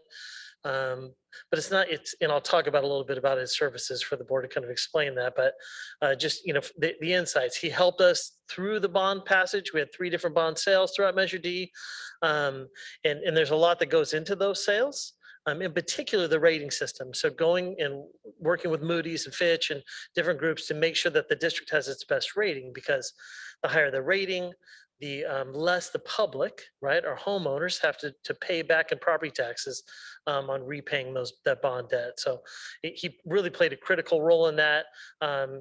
He actually helped us get the highest bond rating possible for a school district, which is a AA, triple bond. So they actually they don't allow public institutions to have a triple. But we were kind of the next step right below that, which was the highest level. A lot of that has to do with the financial stability of the school district and really the board's role in the budget and where we've kind of placed ourselves financially. So with this contract, it's actually the same fee structure as back in 2014. So nothing has changed from that standpoint, which was a positive thing. You'd think that over time that those things would go up, but so same structure with that. But really, at the end of this contract, it really goes over kind of the key areas, right? In terms of what these financial services mean. And so for those in the public who weren't with us at the last study session, the board was able to see kind of a first draft of our facility master plan. And the important aspect of that, I'm going to go all the way to the bottom because it talks about what a financial advisor does. So what the board just got a taste of, right? First blush draft of the facility master plan. On the low end, the potential needs in our school district over the next 10 to 15 years is up to $420 million on the low end. So school districts don't have the annual income to pay for large construction projects in the school district. So often what we have to do is we have to go out for a bond measure. Measure A in the early 90s, which was kind of a different tax override bond, but then we did the normal Prop 55 bond, right, in 2014. Very supportive public, 72% of the vote passed that bond measure, and the priorities of that bond measure were really the two comprehensive high schools. Though we've done a lot of work throughout our school district, really the focus of those two schools really got, the most of the bond fund. So now as those projects are about to complete, we're probably a year or two away from completing the Measure D and finishing the projects at the two comprehensive high schools. We've updated that facility master plan, and we'll continue to work on. We'll be bringing that back with you once we have our enrollment information, those types of things. But really, the next step is to look at hiring a financial advisor who basically is someone who will just give advice to the board on how to move forward, right? But in order to give advice, the first thing that happens normally is he would do a public survey. So he would go out, he would survey the public, he would, you can actually go on board docs and see the results that he shared with the board back in 2014, the types of questions that are asked, but really it's kind of reaching out to the public, asking them kind of, hey, what do you know about the school district? What do you think about school facilities? And really getting their insights on what are the hot topic buttons, what are things that are people willing to vote for or not vote for. They review things like, if would you be willing to pay $10 a year per 100,000, $20, $30, $40, and kind of talking about all those things. And basically that information then is brought back and shared with the school board, right? He looks at all different types of things that are happening in the economy, in the world, right? And we'll share that information with the board as we begin to look at, again, that overall facility master plan, goals into the future of potentially going out for a school bond or not. But we'll really, again, advise the board on kind of next steps and timelines and how to move forward. But the first step, and really the only thing that will cost the district any money out of this contract agreement that I'm asking the board to approve tonight, is the cost of that public survey, which is the $12,500. So the rest of it, Isom and Associates gets paid no money, right? Unless a bond were to pass, and then we would actually do a bond sale. So that's the only time that Isom and Associates would actually, kind of make money on this. So from my experience, based on the information that he finds, the surveying the public, that then will guide the conversation of whether is it something that we should move forward on, right? Mr. Isom is not going to want to, tell the board to move forward with a bond measure that's not going to pass, that doesn't have the public support, right? So those are the types of conversations and information that he would share with the board as the board would consider kind of if, when, how to move forward with any type of bond measure and for how much. So that public opinion is really, that survey is really critical in terms of having that basic understanding. And again, I think last time, the survey, 70% of the voters initially, when asked, hey, how do you support the school? What do you think? Would you be open to it? Is about 70%. We're very supportive at that time, in particular with the thought of comprehensive high schools and moving forward. They ask us those series of questions, and then they ask the same question again. Would you support a bond measure? And it was actually 73% at the end. From that, the board moved forward with Measure D, right? With that bond measure, and the public support was 72%. So though it may seem like 400, 500 people surveying, people in the area, how would you really know? But they're pretty good at what they do, right? I think it works well. It's kind of, Isom and Associates does not actually do the survey himself. He actually hires a polling firm the money that we would pay Isom would basically just be paying the polling firm to actually conduct the survey for the school district. And so that's kind of the main cost. So that survey is a big piece, right? In terms of what the support, whether people How much are they willing to support those types of things? Do they understand the goals and needs of the school district in terms of moving forward? As I said in Exhibit B, so the actual services. So with the survey results, with the facility master plan, he would then come and share with the board, okay, what is the assessed value of properties in San Luis Obispo County? It's very different now than it was in 2014. You know, the initial voters approved 49 per 100,000 of assessed value, right? So if your value of your home, assessed value that you pay property taxes on is 200,000, you would pay 49 times 2, $98 a year, right? For that. If your assessed value is $1 million, you're going to pay, 10 times that, right? $490 a year. As assessed values go up, the actual amount that property owners are assessed actually drops. And so that initial $49 per 100,000 is now $39, right? So John Isom and Isom Associates continues with us and looks at this and works with the county of San Luis Obispo, right, on how much it costs to repay the bonds. And so that guidance continues throughout the program. And so he also does all of our, it's called CDAC. So we have to annually account for the amount of bond funds we have, how that's being paid back by the voters. So there's a lot of paperwork, a lot of things that throughout the process that he will continue for the next 25 years, 20 years as those bonds are paid off, right?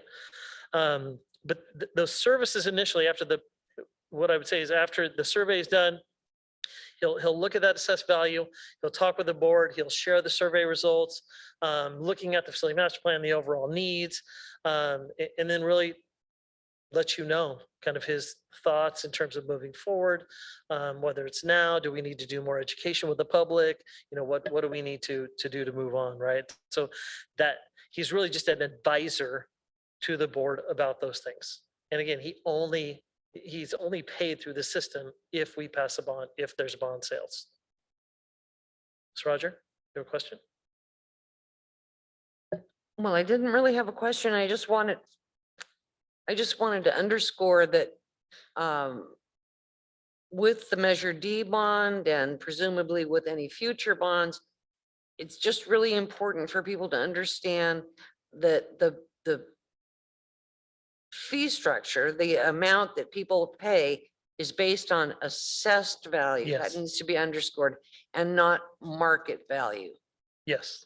So you may have lived in your home for 20 years and your assessed value is $400,000 or $300,000. That's what your payment will be based on, not on the fact that your home is now worth $800,000 or $900,000. Yes, that is correct. Okay, thank you. So again, if we move forward like he did before, he helped us prepare the tax statement. He would help prepare arguments before, for or against in the ballot language, right? Really guides us throughout the entire process. Helped me set up the CBOC, helped us. I mean, each bond sale is a book of about 300 pages, right? That his company works with, again, the rating agencies, with our attorneys, right, for the bond. But really the critical area that's probably the most important is that part, which is really the advisory services. He, sat Dr. Prater and me down and walked us through how districts get rated and what we needed to have, the information, and how to present ourselves at these rating meetings with Fitch and Moody's and different things. And because of that, because we were so prepared, and I would say because of his assistance, we were given that highest rating, right, as a school district. Again, and because of that, that means that it costs, those bonds are sold, and it costs our public, right, our homeowners less, because of our district's financial stability and rating. So that, a huge positive, as a school district, we had the best in the state, right? And so that's a big tie-in. The other thing that he assists us with is whether or not the bond should be sold competitively or whether we should have a negotiated sale. And we actually had both, through Measure D. We had 3 different bond sales with Measure D. Initially, it was 4 potentially 5, over time, right? Because of the escalation of prices, we were able to get those sooner. So he helps us determine when to go out for bonds, how much throughout that process. And so he advises us in terms of, and again, at one point in time, it was better, the market was in a competitive place. So it was better to go out and, put it out for sale, right? And kind of advertise for bids for bonds. And that helped us get the lowest cost for those bonds. And again, the lower the cost we get as a school district, the less people have to pay back for those bonds long-term. And then with our second and our third bonds, because of the market situation where we were at, it was actually better to do a negotiated sale. So those are the types of things that he helps us with as we go through this, this potential process, right? But that's a long way down the road in terms of right now. The goal would be just to bring Mr. Isom and, Isom Associates on board to help the board even make this, where are we at? How, should we move forward? Should we not? What is public's interest? The board needs a lot more information, right? Before any decisions are made in terms of moving forward. And so those are the types of things that we're trying to pull together for the board to make, again, educated decisions, whether or not to move forward. And then lastly, the services, like I've said before, he helps us with those continuing disclosure. So on an annual basis, we have to put together, all of the disclosure documents for the bond sales, for how the bonds are being used. And so, and those, kind of criteria and what the state is making us do just continue. It seems like it just grows each year. There's more and more paperwork with it that we have to complete. And Isom and Associates helps us do that. So that's a lot of information about what this contract is, but really what we're asking the board to do is to hire Isom Associates as an advisor to the district in terms of moving forward, to advise the board. And really the cost right now is the potential public survey. That is really the only out-of-pocket expense that the board would be approving at this time with this agreement. Any questions? Are there any further questions? Oh, yes. I guess this is more of a comment, right? Yeah. It's just in thinking back on going through this process before with the survey, as I recall, the surveying organization took great care to represent a true cross-section of the voters, not just people who have children in our district, but talk to business people, to retired people, to people who may not live within city limits and who may have different size areas of land and housing value, assessed value, and all that sort of thing. And I found that to be useful information, that it was a good cross-section of the voters. And so am I correct in recalling that? Yes. Thank you. Again, the best survey instruments, it's when a bond measure is put on the ballot, it's all registered voters. Whether you own, rent, a student at Cal Poly, anybody who's registered. So it's really imperative that we get that cross section of all the different ages and, different demographics, right? Male, female, Republican, Democrat, all those types of things as they put this information together. And I think, that's what they do. That's a polling agency. That's their, they know how to get that cross section so that you're getting reliable information. And he would then come present that with the board. So. Is there anyone else from the board who would like to ask any questions? Mrs. Roger. Well, I don't have a question. I guess I just have sort of a reiteration of, let's see, an expression of my understanding of what you've told us, which is that Mr. Isom's the going out and doing the survey and gathering the data and coming back to us with his best assessment of whether a bond is feasible at this time. It's sort of a loss leader for him. He just the money's not there for him No, to do that.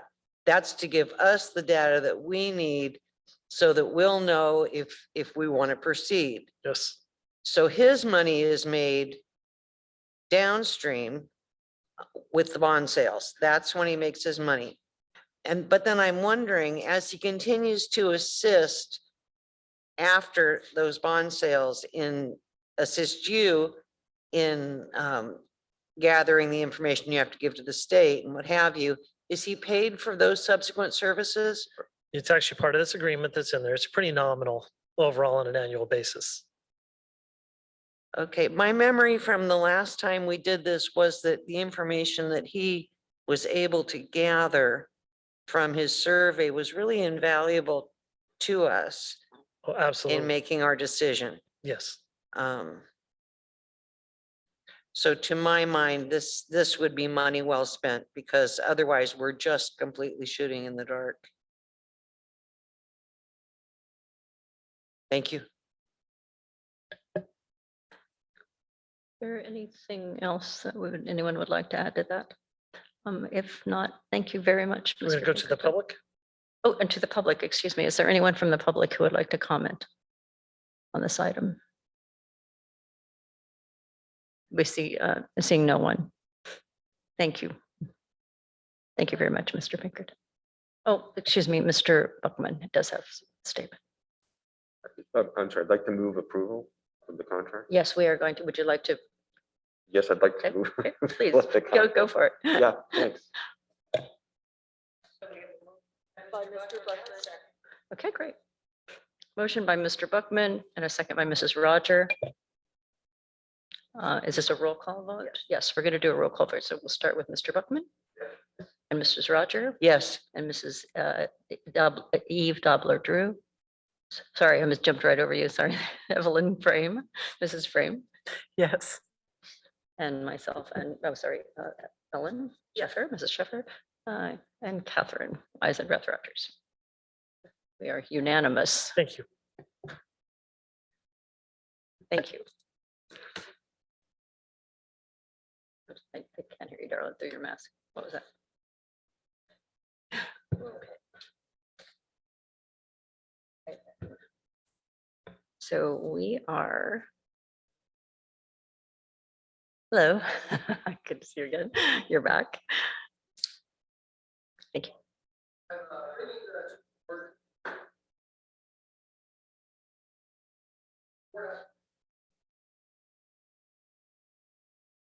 Thank you. Morro Bay High School and San Luis Obispo High School have certified that they've met the provisions of Title V, Section 5593. These coaches must show knowledge and competency in the areas of care and prevention of athletic injuries, basic first aid, and emergency procedures, coaching techniques, rules and regulations in the athletic activity being coached, and child or adolescent psychology, whichever is appropriate to the grade level of the involved sports activity. Okay, so thank you. And this is an action item. We're gonna. First, we're going to go to the public, but let me find this first here. Is there anyone from the public who would like to speak to this item? Seeing no one, Mrs. Roger? If the board has no discussion of this item, then I would move approval of item 10.03, certification of temporary athletic coaches for the 2021-2022 fall sports season. Is there a second? I'll second. Thank you. So we have a motion by Mrs. Roger and a second by Mrs. Sorry. So sorry, I'm saying my pen ran out of ink. Yes, but Mrs. Sheffer. Okay, so Mrs. Roger. Yes. Mrs. Sheffer. Yes. Mr. Buckman. Thank you very much. Oh, Catherine, Mrs. Dobler, Eve Dobler Drew, Mrs. Frame, and myself, yes. So that passes unanimously. Oh, with one absent, yes, sorry again, Chris Unger is absent with one absentee. All right. So we are.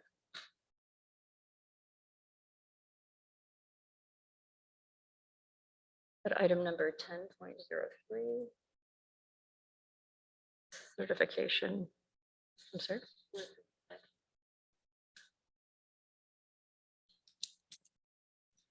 Sorry, excuse me. The consent agenda, sorry, yes. All right, so from the consent agenda, we have the approval of the minutes of October 5th, the approval of minutes of item number 11.02, approval of minutes of October 14th, 11.03, acceptance of donations. You can say pull if you have something you'd like to pull. Item number 11.04, disposal surplus.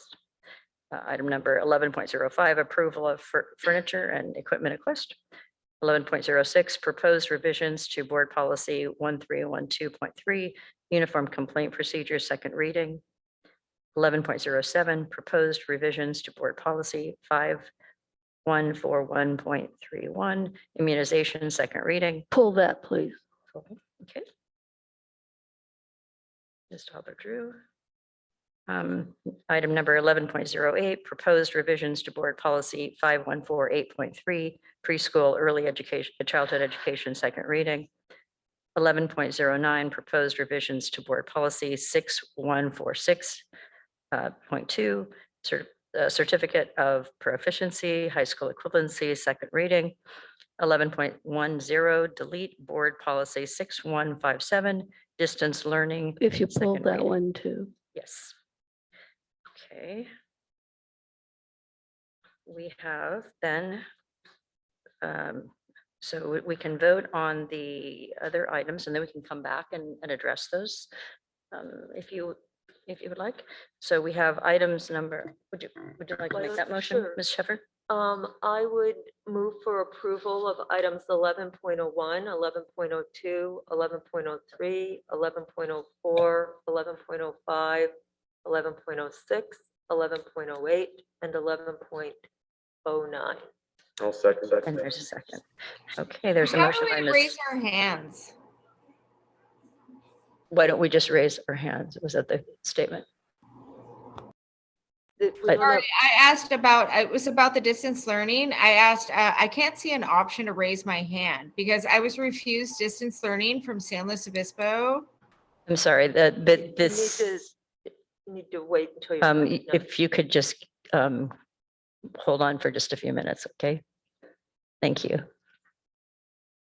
So this. I made the So we- motion. I've got it. Okay, so we have the. Okay. So Mr. Yeah, Buckman is the we've got second. it. We're set. Okay, and Mrs. Roger is moved. So you just go through, yeah, just go through the list. All right. Mrs. Sheffer, oh yes, Mr. Buckman. And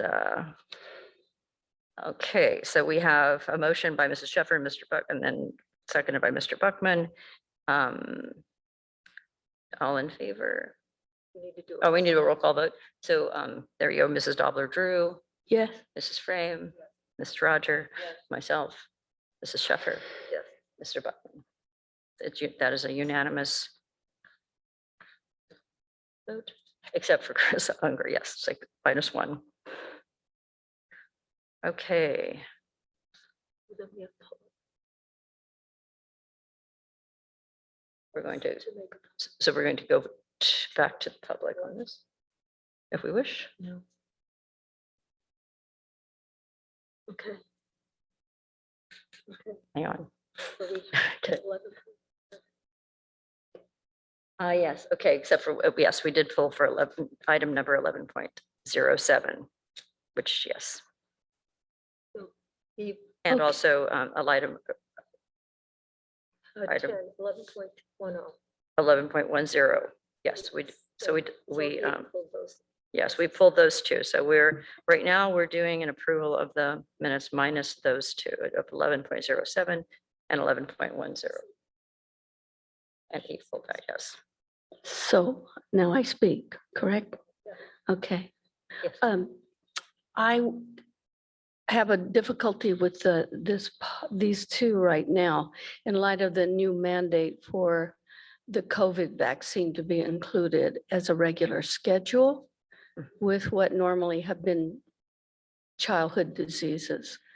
So dealing with 11.07, I made some calls today to public health to get some more information about what exemptions meant in regard to this new one, the COVID vaccine.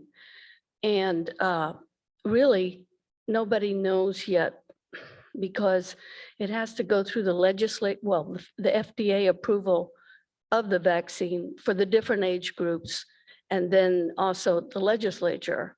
I spoke to a Dr. Rosen at Public Health Department, and he agreed that we really won't know what the nature of exemptions for COVID vaccination are until probably next summer. So with that, I can't approve of it yet because I don't know how the exemptions are going to play out. I listened to the whole governor's press conference, and in it, he didn't answer. He was asked twice about what was going to happen with the opt-out, and he didn't answer, and probably can't answer yet. But what could happen is this, because in the EdSource article that we received as the board, I read that EdSource, and in it, it was quoting the governor in part saying the requirement, quote, the requirement still leaves open the possibility for families to opt out. Because the mandate comes from the governor and not the legislature, it allows exemptions for medical, religious, or personal reasons, unquote. Notice it said governor, legislature, still has to go through the legislature. Okay, but then a few lines down, it says, quote, students who opt out of the COVID vaccine will not be allowed to attend school in person, but they can enroll in independent study, unquote. So the governor didn't say it in the press conference, but we need to know if opt-out means with or without an exemption. I mean, the question is then the meaning of exemption. Historically, it meant that the students who opt out would continue in-person schooling, but with an exemption from vaccination. Now, if the definition becomes a new meaning of exemption, these students will in effect be excluded from their constitutional right to a public education by being relegated to distance learning. And we all know about the learning loss in just 1 year of distance learning. Imagine K through 12, 13 years of distance learning. So that's why in good conscience, I can't vote or allow this until we know more about what the exemptions are. In this policy, the 5141.31, it says, students shall be excluded from school or exempted from immunization requirements only as allowed by law, as detailed in the administrative regulations. So the question is, what are the administrative regulations? They are exemptions from attendance. And I don't think that's what the parents want. I know that's not what they want. I'm sure that if they request an exemption, it's because they want in-person attendance. They don't want anything else but that. They just don't want the vaccination. So that's my stand on this one. I would have to vote no. And now shall I move on to the other one? Well, Okay, we do. one at a time. All right, then. So we thank you for those comments. And so we will, I guess we will vote on items 11.01 to 11.06. You already did that. Oh, that was, for 11.07. Okay, so we'll start with the 11.07. Well, before you vote on 11.07, because it was a call out here. I do realize the point you're making. This is not really well defined yet, but this policy allows, the second reading of this policy allows for that uncertainty when they say allowed by law. In that second paragraph, the part you just read, students shall be excluded from school or exempted from immunization requirements only as allowed by law. What that really says to me is until the law is made clear as to what that looks like, this policy still supports that. So in other words, we won't do anything as a district, nor would I ever put anything in front of you as a board that would not be in alignment with the law. So I think this policy simply says you need to follow the law that with regard to immunization. And so from my vantage point, even if you tabled this and we were to run it through our legal channels, which by the way we have, I think our attorney would say to this that this policy revision honors the flexibility that still is out there within the law. So my understanding of it with the governor is that he is allowing right now in his mandate that was issued, he's allowing for personal exemption, religious exemption, and medical exemption. So those are the three criteria. And you're right. What I read today as well is it does say currently, and then those students who are exempted currently, what it says is those students that local LEAs decide to honor those exemptions, those students would not be able to be in person. That's where it stands right now. But the legislature hasn't weighed in on this. The governor has, but the legislature hasn't. And I think as they reopen in January and relook at this, I think that will be resolved. This policy just says you need to follow the law with regard to immunization. That's how I look at this. Mr. Buckman. Yes, thanks. Given the fact that I was on the committee that reviewed this and some of these questions did come up as a just what ifs, and kind of really think that the students shall be excluded from school or exempted from immunization requirements only as allowed by law is pretty clear. I at this point would like us to just make a motion that we continue and approve this.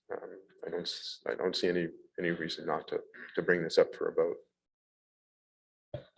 So I'm making a motion to approve board policy 5141.31. I'll second it, but we need to see, I'd like to see if there's anyone from the public who'd like to address this. Is there anyone from the public that would like to comment? If you want to comment during public comment, you can raise your hand by clicking on the participants icon and clicking the raise your hand button. We will be addressing people who are in person first and then follow up with people who are attending. I don't know where the raise your hand button is, but you people are sick. Except for I really like the blog. Okay, Mr. Savage, you want to? Yeah, thank you. So we'll start the timer, please. Okay, it'll be fast. Okay. I have students who have become respiratory therapists and they work for FEMA. And they're telling me things that I haven't heard here. And that is that these people, especially younger people who are getting the virus, and it gets in their lungs. And we had a president who actually said, if it gets in your lungs, it can do terrible damage, because it does. And he told me back in March of last year with the original virus that he was seeing if you made it into the hospital and were in intensive care, you had a 20% decrease in your lung capacity forever. Now, this is really scary. Now, this new Delta is worse. And where it used to take 3 or 4 weeks to get the 20% loss, it's happening in 1 or 2 weeks.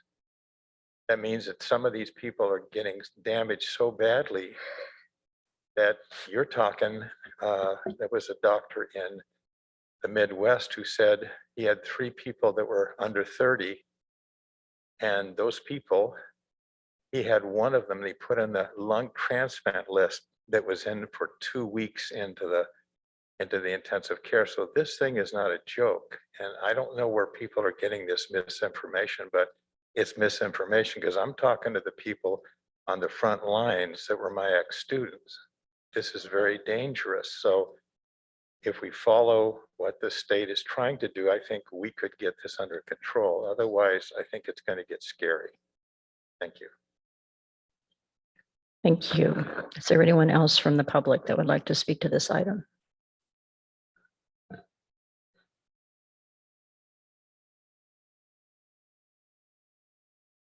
Is there someone who's Yes, yes, out there? yes. I just was unmuted. Can I speak? Yeah. Go ahead. Yes, go ahead. You're unmuted.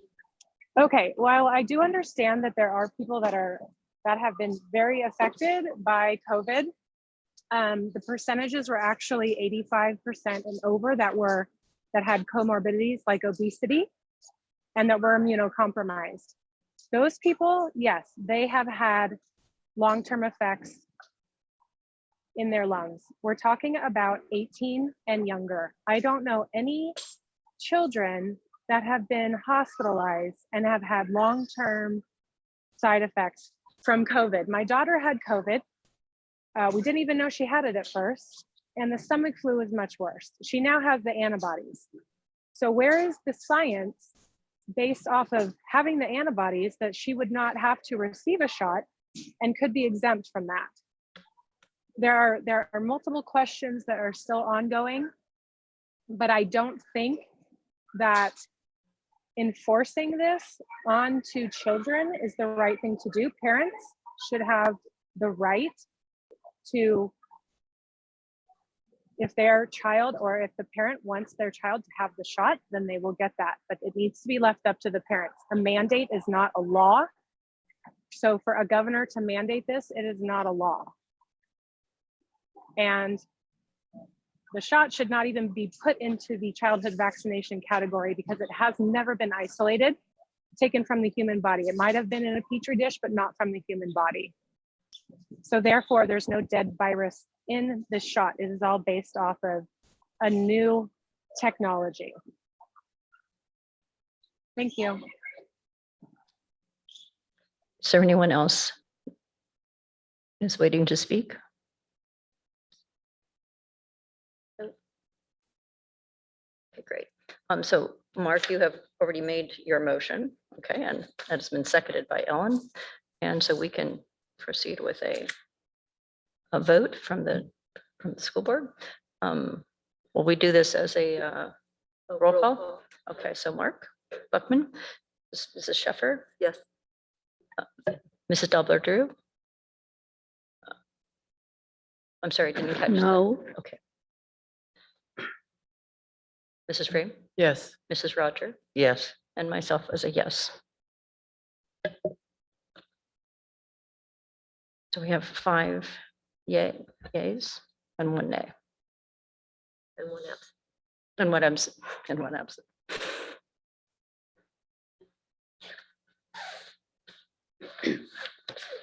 Yes, we do need to pull another item. We pulled number 11.10. Yeah. So regarding distance learning now, since that's been recommended to be deleted, I'm just wondering if we want to rush into deleting it since we don't know what the law is going to be regarding the exemption. Might need that.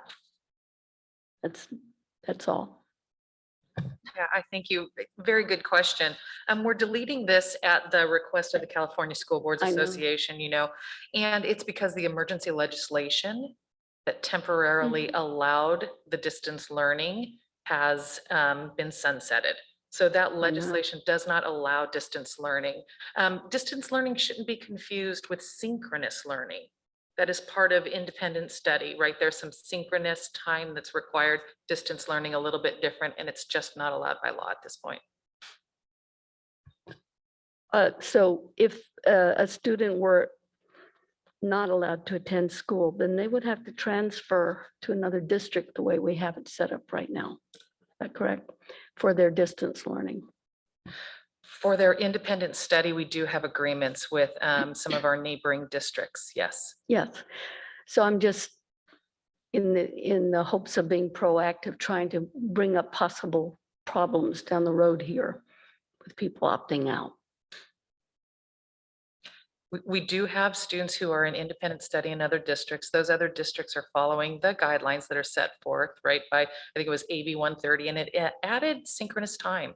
And some of those districts even do a little bit of in-person as an option, but synchronous learning is allowed, just not distance learning anymore. Well, the question is, if they were not in school, they would be doing synchronous learning then? So synchronous learning would be part of the independent study program offered to them by the districts with whom we partner. They have very robust independent study programs. And about 6 months ago, the requirements for independent study changed. Legislation told the districts exactly how much synchronous online teacher, on the computer, interacting personally with children. It dictated how much of that time was necessary or required at each grade level.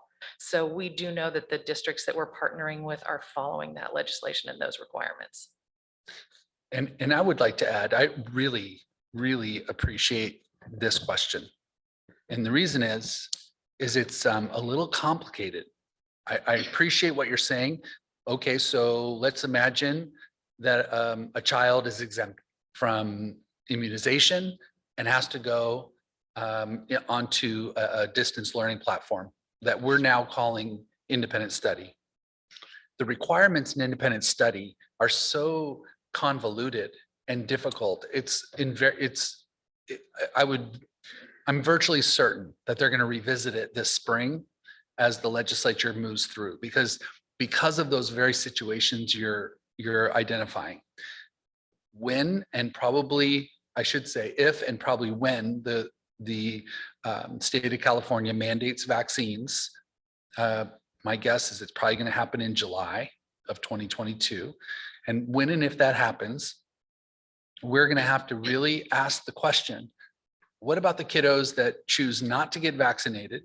Should they have to go into an independent study program that's not in their home school district? And I think that's a fair question, but that's not what this policy speaks to. This is sort of this wasn't a policy that was developed in the middle of lockdown.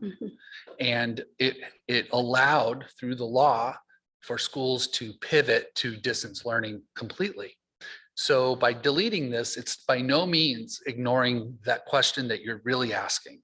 And I think what's going to happen in the spring is we're going to have a new policy before the board that allows school districts to really provide a distance learning in-district program for those kids that are exempted and from the vaccination process, but still can engage in a distance learning program inside their district. And I think that's what's logically going to happen in our district, across California, more than likely, because based on what I can see, the independent study program, the way it's designed right now, has been designed with 10 chefs in the kitchen. And so it reflects that. It's convoluted, it's complicated, it's expensive, it's inefficient. And I would say that as we move into the spring, it's going to look very different. And we're going to come back to you with a policy revision or a policy development, probably a new policy that that captures the things that you're really getting at, I think, Ms. Dobler-Drew. And I wanted you to know, I see this as a deletion because it's irrelevant right now under the law. I do believe we're going to come back to you in months to come, asking you to approve a new policy that embraces distance learning for our families. That's how I would frame this particular issue. Thank you.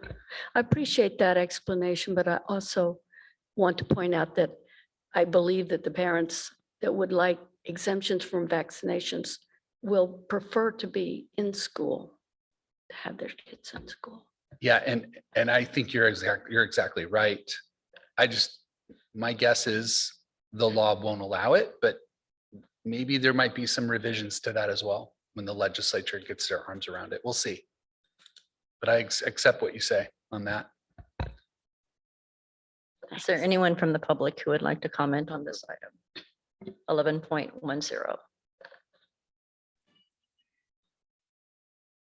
Seeing no one, I'll bring it back to the board. Hello. Oops, excuse me, there is someone. There's two hands up. Hello. First, Are you hearing me? Yes. One moment, please. Okay. Amy, is this Amy? No, this is Arlene. Okay. I have a question. Are there students enrolled in school now that have been exempt from previous vaccines?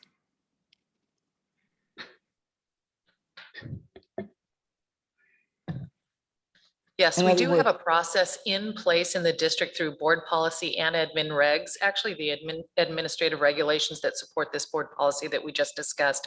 It does handle the idea of medical exemptions and guides our nurses and our sites on how we can allow those and what next steps look like for our families who are trying to get a medical exemption. So yes, we do have kids on our campuses with medical exemptions. Okay, but for other vaccinations, not No, COVID can't vaccinations. engage in a conversation. Oh,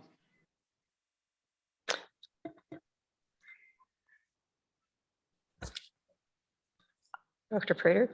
So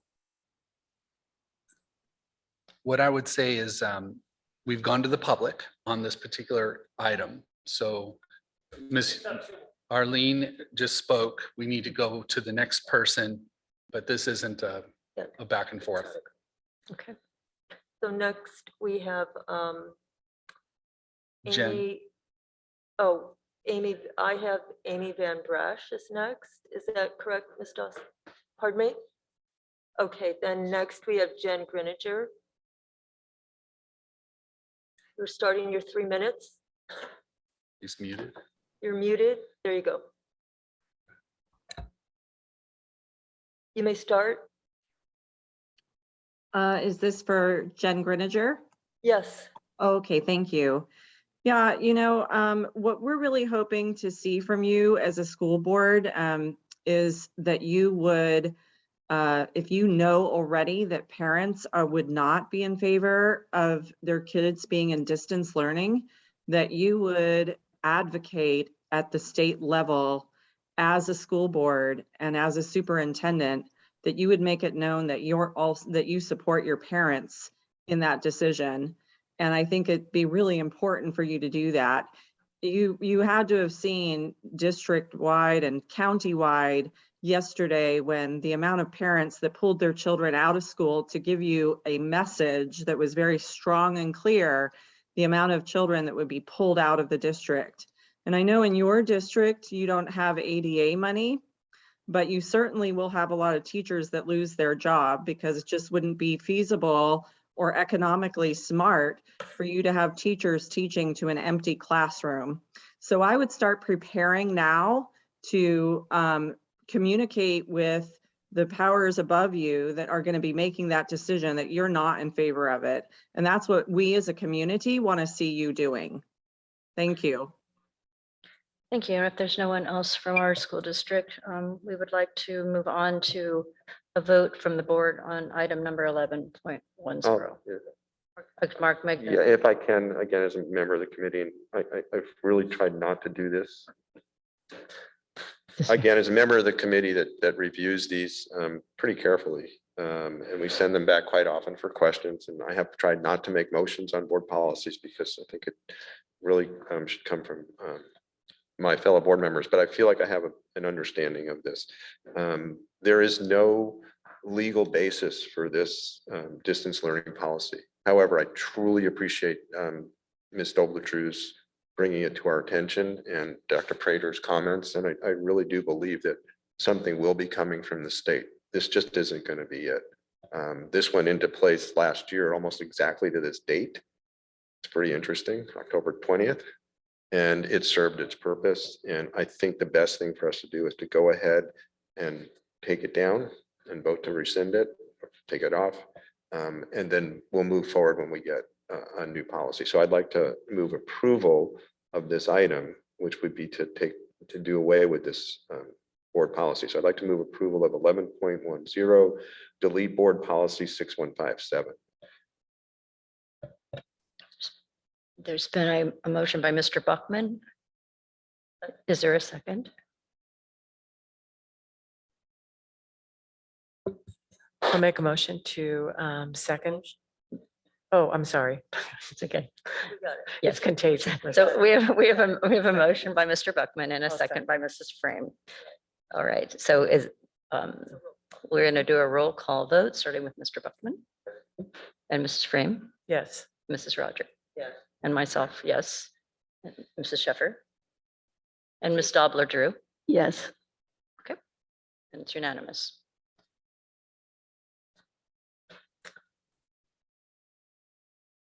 Okay. So let's see where we are here for 1 second. We're at advanced agenda. Now we've done okay, so we are ready for reports by board. Excuse me, I'm sorry. What was that? Oh, sorry. Yes. Is there anyone on the board who has anything for the advanced agenda items for next meeting? Okay. Oh, Mrs. Dobler-Drew? Well, in keeping with the suggestion from the audience about and considering if we want to advocate for the parents, I'd like that to be on some future agenda. Advocate for in-school learning. Advocate for preschool learning. Is that what you said? I'm sorry, I hear you. In school Oh, in school, sorry. Got it. Got it. for those who have exemptions. Is there any, Mr. Buckman? Yeah, I appreciate that. I'm sorry. I appreciate that. I think the timing is not appropriate because the law is hopefully will be taken up when it's a good time. But right now, I think we may be premature on that. Well, I said future, so Yeah, and sometime in the it's future. advanced agenda, so sometimes, yeah, I got it. Just wanted Thanks. to not be falling through the cracks. Yep, got it. Thank you. So is there any support from a second board member on that subject? So that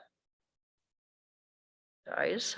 With that, is there anything from board members that they would like to report? Any reports for board members? Seeing no one, we will call that an adjournment for the night. Thank you all for your patience and trying to stay warm. Good night.